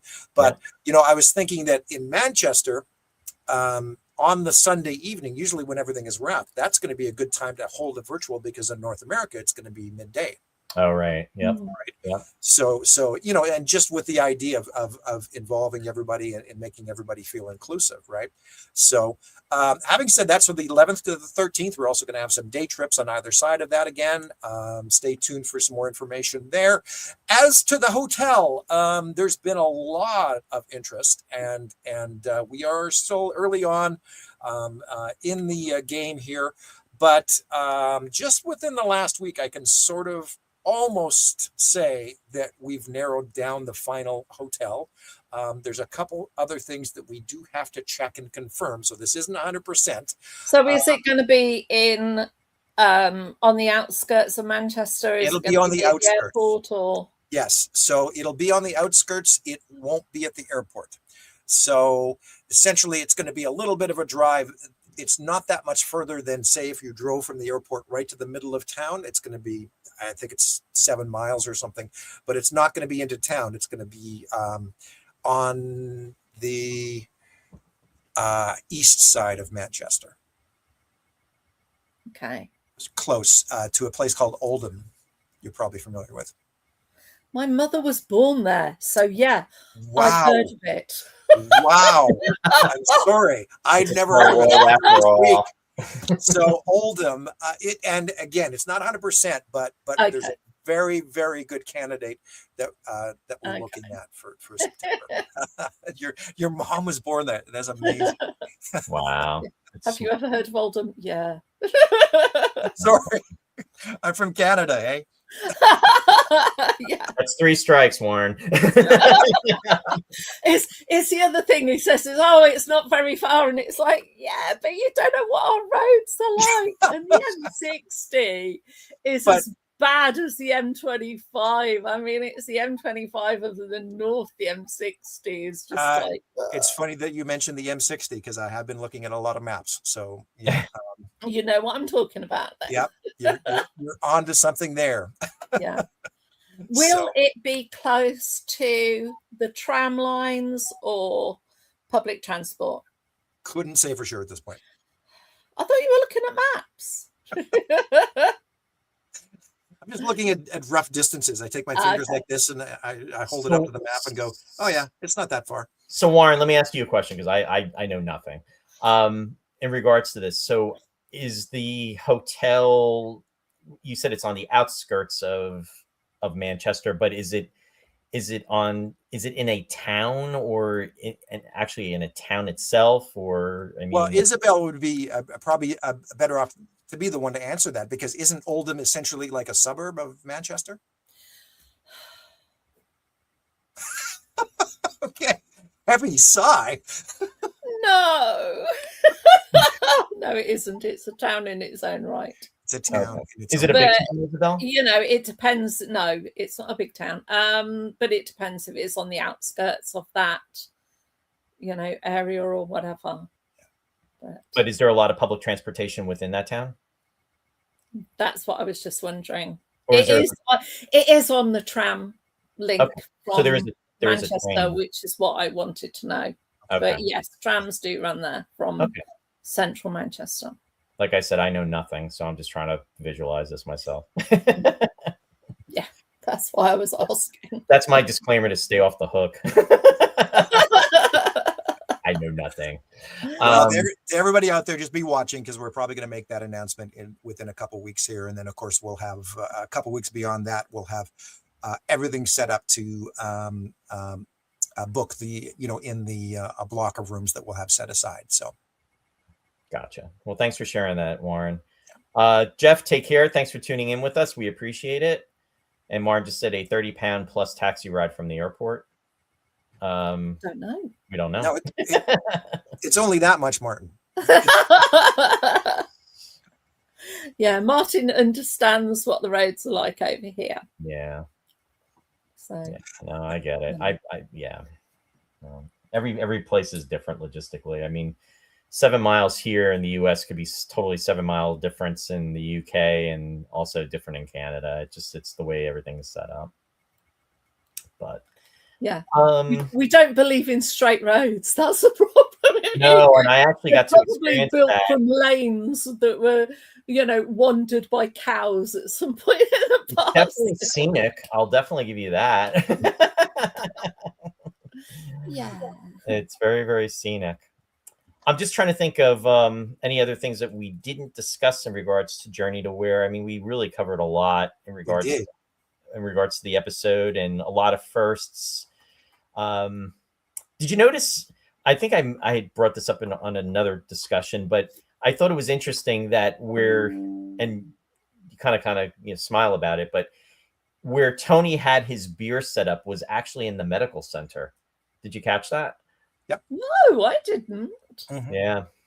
Okay. All you have to do is reference the set layout in the Making of Space 1999 to know that one. Not only that, but even in the when Tony and Mai are in there, you can see the beds in the background too. Okay.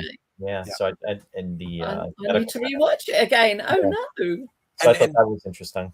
Roy, they also use that area, I believe, in Lambda Factor. Yes. Yep. If I'm not mistaken. Yeah. That's weird, isn't it? It's probably because of the effects of Tony's beer. So. Well, that's I think I made the joke a couple of weeks ago that they were in medical because the beer was of course classed as unfit for human consumption, right? Yeah, absolutely. I thought that was cute when Maya says, hey, this stuff isn't bad after all. She's trying to get drunk. And that was that scene between when Alan has the beer, and he says on an ascendant scale he gives it a 2 out of 10. Pilot. Yeah, pilot. And then Tony says that to him later on again at the end of the episode. That was funny. But yeah, so trying to think of anything else we didn't cover in regards to it. The technology, no eagles, obviously, in this episode.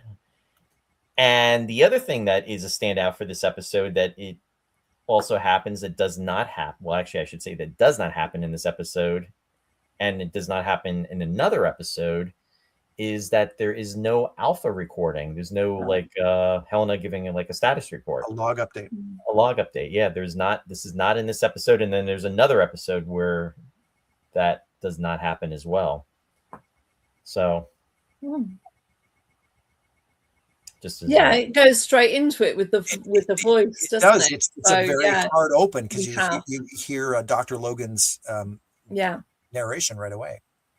Or no, actually, it's not Dr. Logan. It's Isla Blair's character. It's Isla Blair's character. I'm sorry. Yeah.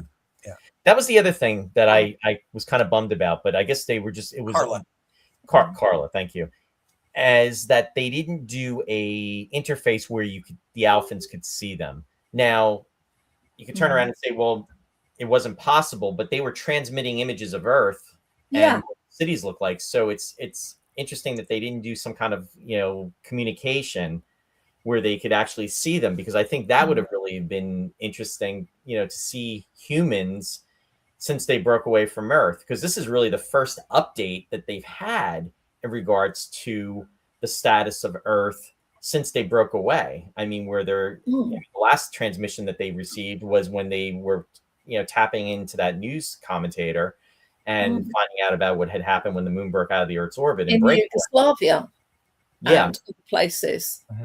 So this is really the first time they actually had direct communication, and it's I don't know, that kind of could have been a missed opportunity. That could have been something that could have been, added to the script. I mean, they went in the direction they did, but I think that would have been kind of cool if they had like face-to-face visual communication.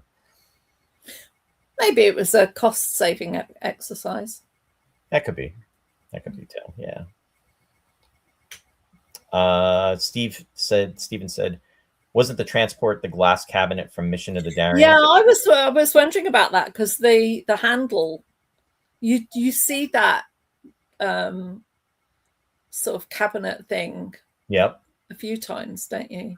Oh, okay. So, Okay. Yeah. I think I thought that as well. Wow. Amazing. Yeah. So yeah, not only have we got a Dorian, Ariel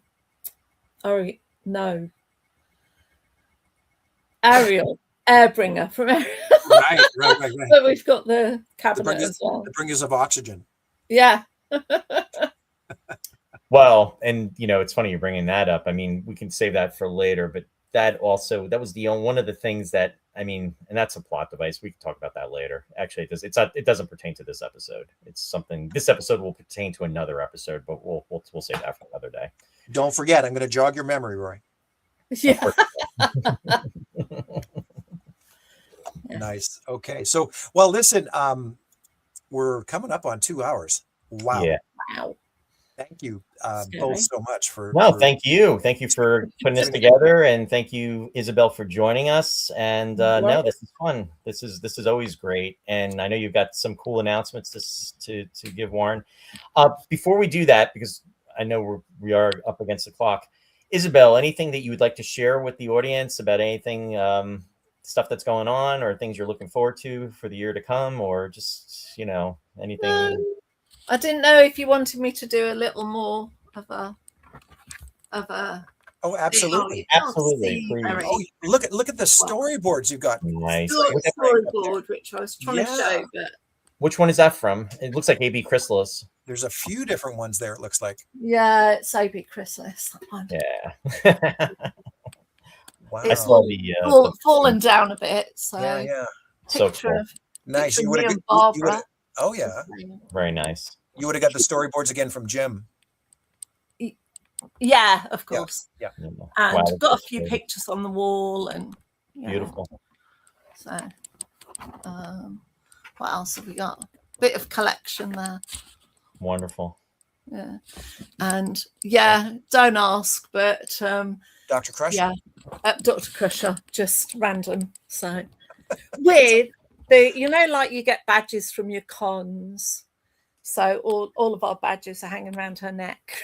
Oh, okay, nice. So it's a good place to keep the badges. So yeah. I think that Dr. Crusher and Dr. Russell would have gotten along. Yeah, I reckon. Yeah, surely. There you go. No, very nice collection. That's very impressive. Yeah. No, thanks for sharing that. Very cool. I haven't shown you the other bookcase, but that's got books in. So awesome. The Italian photo novelizations. Nice. Cool. Very cool. I'm just having a final look here, and so it doesn't look like we're going to be able to spin the wheel of fun today, Roy, because nobody entered. Oh. No. But that's okay. It was very last minute. Like, I didn't post anything online about it, so I there you go. That's something to. Yeah. That's something for next thank you. The next live broadcast that we do. We're gonna find a use for this. Don't worry. So, but no, it won't go to waste. Maybe the next thing. Thank you, David. Birthday. Oh, happy birthday! Well, when's your birthday coming up? It was on Monday. Oh, we missed it. I missed it. I'm sorry. Happy belated. You didn't. You said happy birthday on Facebook. It's fine. Did I? Yeah, okay. But it's not the same. At least we're able to say right, happy I did. And so did Heather. Thank you. Because birthday greetings on Facebook are so sincere, right? Yeah. Written for you by AI. Yeah. Click. I try to make them a little personable. Yeah, I do. If I remember, which is just. Yeah. I want to give a shameless plug for my show, Warren. So if anybody if anybody out there, I do Roy's Tie-Dye Sci-Fi Corner.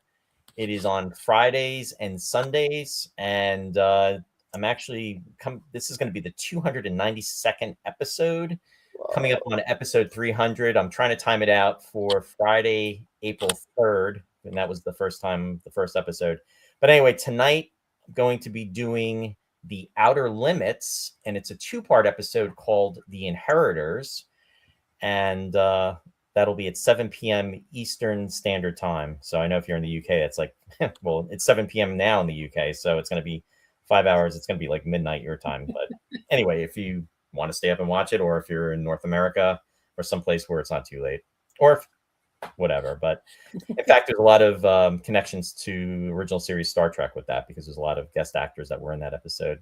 And the big one is Steve Annette, who played Captain Garth in the 3rd season episode, Whom Gods Destroy. He's one of the stars. And then the episode that I'm doing is a tribute to Robert Duvall, who passed away last week, and he is the star of the episode. So, and actually, there's a Canadian actor, Warren, that is in that episode, and Shakespearean background and very well known, and his name is escaping me at the moment. But are you madly Googling it? I'm madly Googling it. And I think his first name is Don. I think it's Don Huron. But he, Donald Huron. Well, at least I got it. He's also in that episode. And then if you are a diehard fan, familiar. Was he in TOS? James. No, he was in Voyage to the Bottom of the Sea. But Steve Annette was in Star Trek, and he was Captain Garth. Isobel probably, I'm sure, remembers that episode. Gotcha. Whom Gods Destroy. Whom Gods Destroy. Sadly, he died at a very young age. He was only 38 years old when he passed, and he died in 1972. And he had, I believe, a heart condition going on. But like I said, he was only 38, but brilliant actor, though. And I believe he lived in Canada for some time. He was Yugoslavian, but he was raised in Canada. So again, another Canadian. Yeah. Huh. But anyway, thanks for the shameless plug. I appreciate it. Oh no problem. I always have to marvel at the fact that Barry Morris was actually Canadian. Yeah, that's right. Yeah. So born in London. Yeah. No, for sure. No, listen, we got a couple other pages here to talk about, Roy, and no problem. On that plug, your show has been running for the better part of 4 or 5 years now, and what you've done there in building that network of viewership and connecting people is just marvelous. No, thanks. Yeah, it's coming. It'll be the 6th year anniversary, if you can believe that. I did that just to bring people together because of COVID, because we were also separated and talked about sci-fi. I mean, you can't go wrong with that. So, also it's on YouTube and Facebook. So yeah, that's the plug. But thank you for that. Oh yeah, you bet. So listen, really quickly. So we touched on the draw, not going to happen this time out, and just to, sorry, I got a cough. I apologize.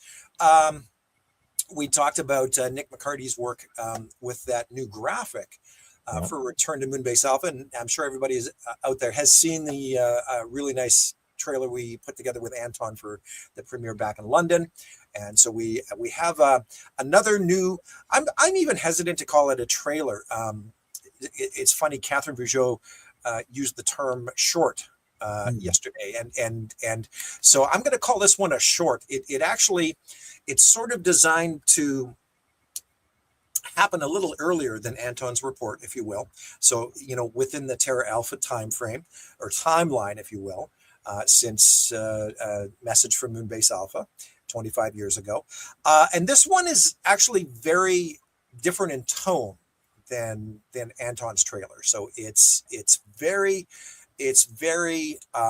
evocative of a lot of the haunting and mystery that came along with quite a few of the year one episodes, Roy. So it's sort of I really wanted to sort of pay homage to one of my favorite episodes, and considering the journey that the Alphans have taken and where they've been, where they're going.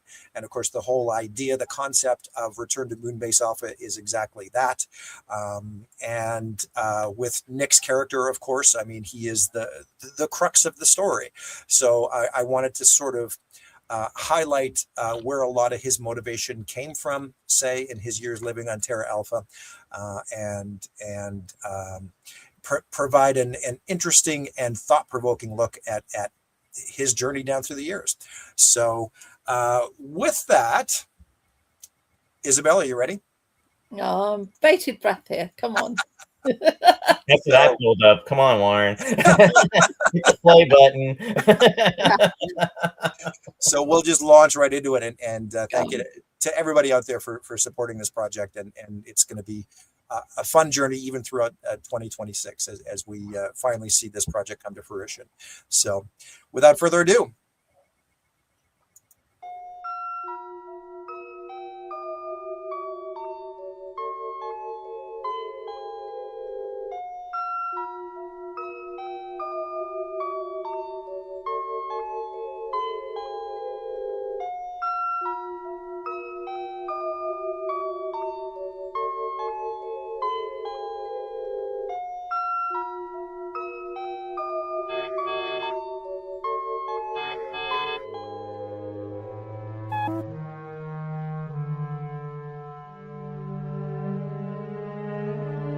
we have expected you for many millions of years. I have been here, John.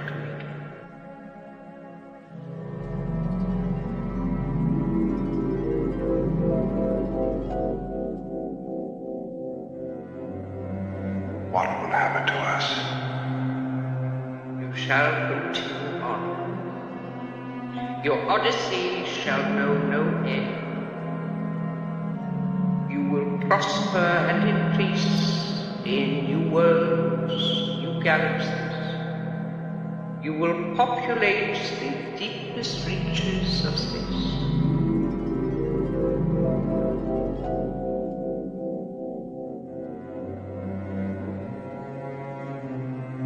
You see, your destiny has always been our destiny.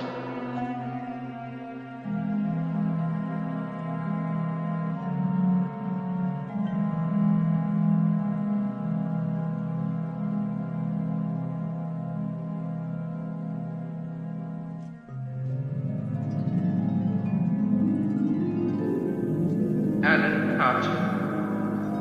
It is I, Alan, who need your help now.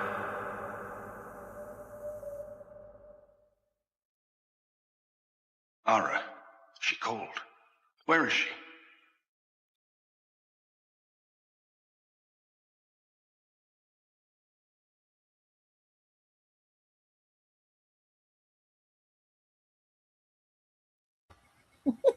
I love the video. That's awesome. That is so awesome. Ara, she called. Where is she? In the other room, eating dreamies. Probably it's around the time we usually give her cat treats. Sorry to ruin the mood. That's okay. That's okay. And David just pointed out, yeah, there's a little nod there. I love the nod to UFO. UFO nod. Yeah. Absolutely. So hang on a minute.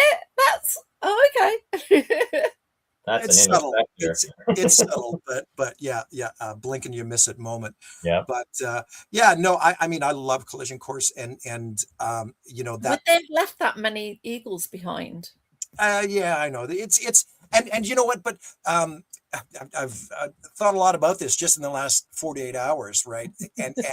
And with Nick's work there, the visuals were all done by Nick, of course, and so you know, I just basically framed it around the idea of it's a fever dream of Alan Carter's, right? And that also goes to explain why the AI isn't perfect.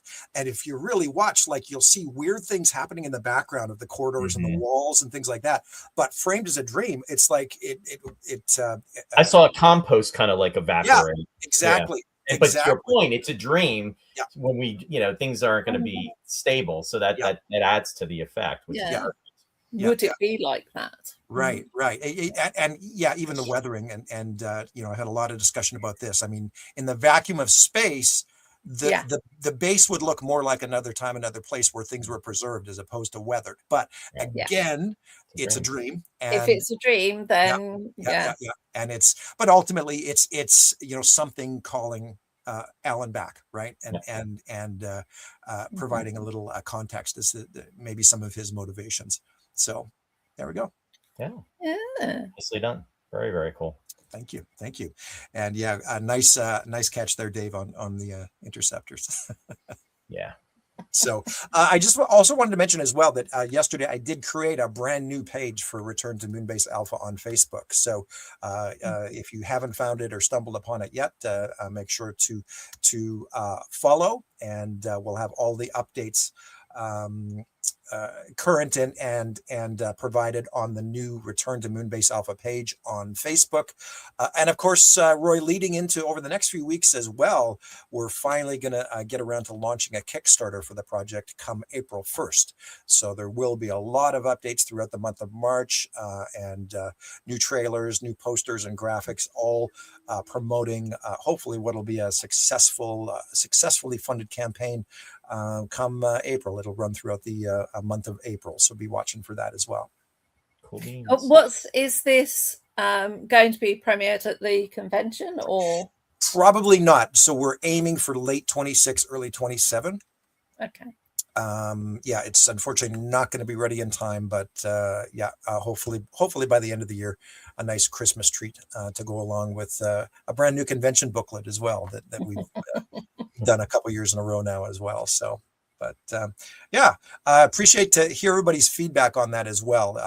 You know, even insofar as, you know, launching the Kickstarter, I mean, you have the ability to upload a video for a Kickstarter, and I'm just not sure if I'd use that one or if I'd use the Anton one, or just to sort of tease a little bit, there might actually be a third short coming down the pipe with some dialogue or narration again from maybe one of the actors. So be watching for that over the next month as well. Sounds good. Interesting. Stay tuned. Oh, and just so you know, Leffler said, can you please send the new Facebook page somehow, the link to it? Maybe put it in the comment section, or so folks can just kind of click on that. Yes, I will try here over the next couple seconds if you guys want to wrap things up. Yeah, that sounds good. Also, Mark was saying his birthday is next Saturday. Happy early birthday, Mark. So hope your birthday is a good one. And that would be on the 28th. We'll raise a glass of Tony's beer to you. Yeah. Let me see here. Just catching up on information. Stephen commented, Peter Duncan also appeared in a memorable episode. Yes, The Exiles. In fact, he was at the convention in the UK, even. And Peter Duncan, really, really nice guy. Very, very nice. And he was great with the fans. Yes. And when he was talking to Chris Potter, and Chris actually got him to FaceTime Chris's wife, because she wouldn't have forgiven Chris. It had left that opportunity, because obviously Peter Duncan. Oh, yay. Thanks for sharing. There we go. Yep. Excellent. No problem. Yeah, no, of course, Peter was there, and we talked about Julian and Isla a little earlier as well. They were lovely to meet. They were great. They were such fun. Wonderful. She was really nice. Yeah. Everybody was. It's nary a time that I can recall where, as Space 1999 fans, we've had a negative experience or encounter with one of the celebrities. Everybody's just really so friendly and inviting, open, and sincere. So yeah, good times for sure. Alrighty, so I guess we'll start to wind down, and we are at 2 hours and 5 minutes. So timing was good. This worked out really well. Isobel, thank you so much for joining us. No worries. Great. Always happy to talk about a favourite episode. Thank you for the opportunity. Of course. Do you want to come back and talk about the Tabor next week? Mate, you know it's one of my favourites. Warren just let the genie out of the bottle. Well, I didn't say anything. Yeah, next week's is episode number 6. I will leave it at that. Excellent music. Oh, there are fun bits to it. Come on. Oh yeah, definitely. And you know what? I mean, Roy, and we didn't talk about it, but in relation to Starlog, there's a famous a picture in Starlog that also fascinated me, and that was the Catherine Shell robot with her face blown off, right? And although when I saw that in Starlog, I hadn't even remembered that or that episode in particular. It's something that always stuck in my mind. Plus the other, Helena wearing the one-shoulder dress. Oh, sure. Yep. But with the dark colour. And I think that colour suits her better than the pink that she danced in. So Helena looks beautiful in that dress. That is a redeeming quality for that characteristic for that episode. that gives it. I give 2 thumbs up for that. Yeah. And I'll save the rest for next week because And I can't believe we have got through over 2 hours with the theme being Journey to Where, and nobody has mentioned shut up, Helena, and eat your fungus. How? Well, that as well as the other famous reference that fans make to this day is Helena saying the moon, John. It's the moon. Right. I love that sequence. I think that it's great. Thanks for bringing that up, because that's something I was trying to do the mental checklist of everything that we talked about, and we totally missed that. Yeah. Even John thinks that she's delirious and everything, but it's just that she's really seeing the moon. She sounds it, but she's seeing it. But the effect itself was so cool too, because and you think about it, they are on Earth and they're seeing the moon for okay, you could say a matter of life and death. They saw the moon, through the clouds and everything, but really, this is probably the first time since that they've actually seen the moon in that capacity, I think, since that episode. And how cool is that? And they're on Earth, and they don't realize they're on Earth until Koenig and Alan have the discussion, and then they even reference start to reference bits of the moon. The mountain could almost be Copernicus, and then he says the Mariambrium above it, and referencing 1999 when they was blown out of the Earth's orbit, and that was pretty cool. So thanks for bringing that up, Isobel. One of the things that I know, I forget who it was that busted on, was that when Alan says he knows, I think he says it's at least 6 inches thick, about how he knows how thick the timber is, the door. It's like, how would you know it's that thick, right? When he's trying to, saying that for them to get out when they're locked in there. It was just a reference for that, but it's all good. And just really quickly here, guys, I just find it hard to believe that John and Alan wouldn't instantly recognize the moon, right? Because the moon is instantly recognizable to all of us, right? I mean, you glance and the moon, right? It's very distinct features, and the moment Helena says that, they should have been like, what the hell? Yeah. Well, that's when they kind of start to put it together. It's like, wait a minute. Thank you, every one of us, when we see clouds across the moon in that way. Yeah. Surely we all go, it's the moon, John. All the time. I always reference, I'll say to Harry, it's the moon. It's the moon. It's such a cool moment. It's the moon. Mark said Tabor was pulled from original screening order when Year 2 debuted in the ATV Midlands in '76. It was billed in the TV, but pulled to be screened at Christmas instead. Interesting. Really? Oh my God. And then he said, I think the It rules was of 50 Luton. years ago, you're right. Yeah, it's replacement, but not 100% I sure. did not know that. I could not remember that.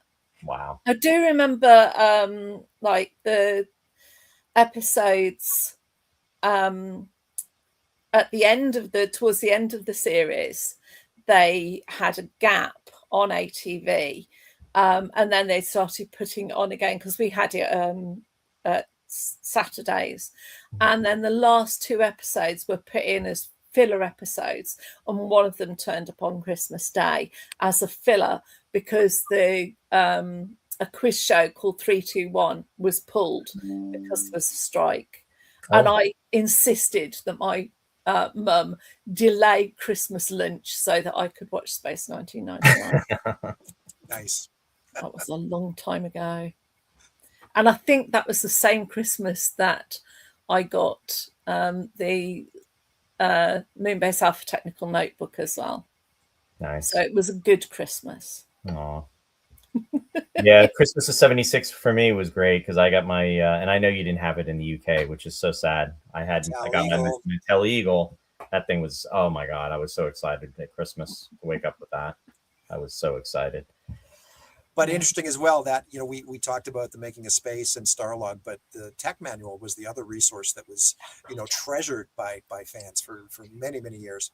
I did not get that until 79 for whatever reason. And when I remember getting it and came in the mail and I was so excited and I couldn't wait. I had that box opened up before I got up the steps to get back into the house. And then I was immediately going to the episode guide. And when I saw that Dragon's Domain was episode 23, I was like, what? How could that be? Because they aired Dragon's Domain early on in the run. It was number 2. It was number 2. It was right after Breakaway. Really? Yeah. Yeah. Black Sun was 3. Collision Course was 4. Force of Life was 5. Alpha Child was 6. Guardian of Pre was 7. It's scary how I remember this stuff. But yeah. And then it all made sense though, because when I thought about the opening, because it always seemed strange to me that with Ring Around the Moon, they had that opening with, with Barry Morse in the credits. I love that effect, but you didn't see Barry's image. And I was like, oh my God, that totally makes sense now because those were the first 4 that did that. And yeah, anyway, I could go on and on. Like all of us. Yeah. Very cool. Well, listen, we better wrap this then, guys. Thanks again so much. It's getting late in the UK there, Isobel, but we do appreciate you working with us on the coordination of the scheduling here. Yeah, Isobel, thank you again, Warren. And thank you, everybody, for joining us. And we'll be back next week, and we will be doing episode number 6, The Table War. Your favorite. You bet. So we'll say farewell for now to everybody out there. Yeah. We'll give a live long and prosper to everybody. LLAP. And we'll see you all next time for the Tabor. The Table. Enjoy. Enjoy. Have a good week, everybody.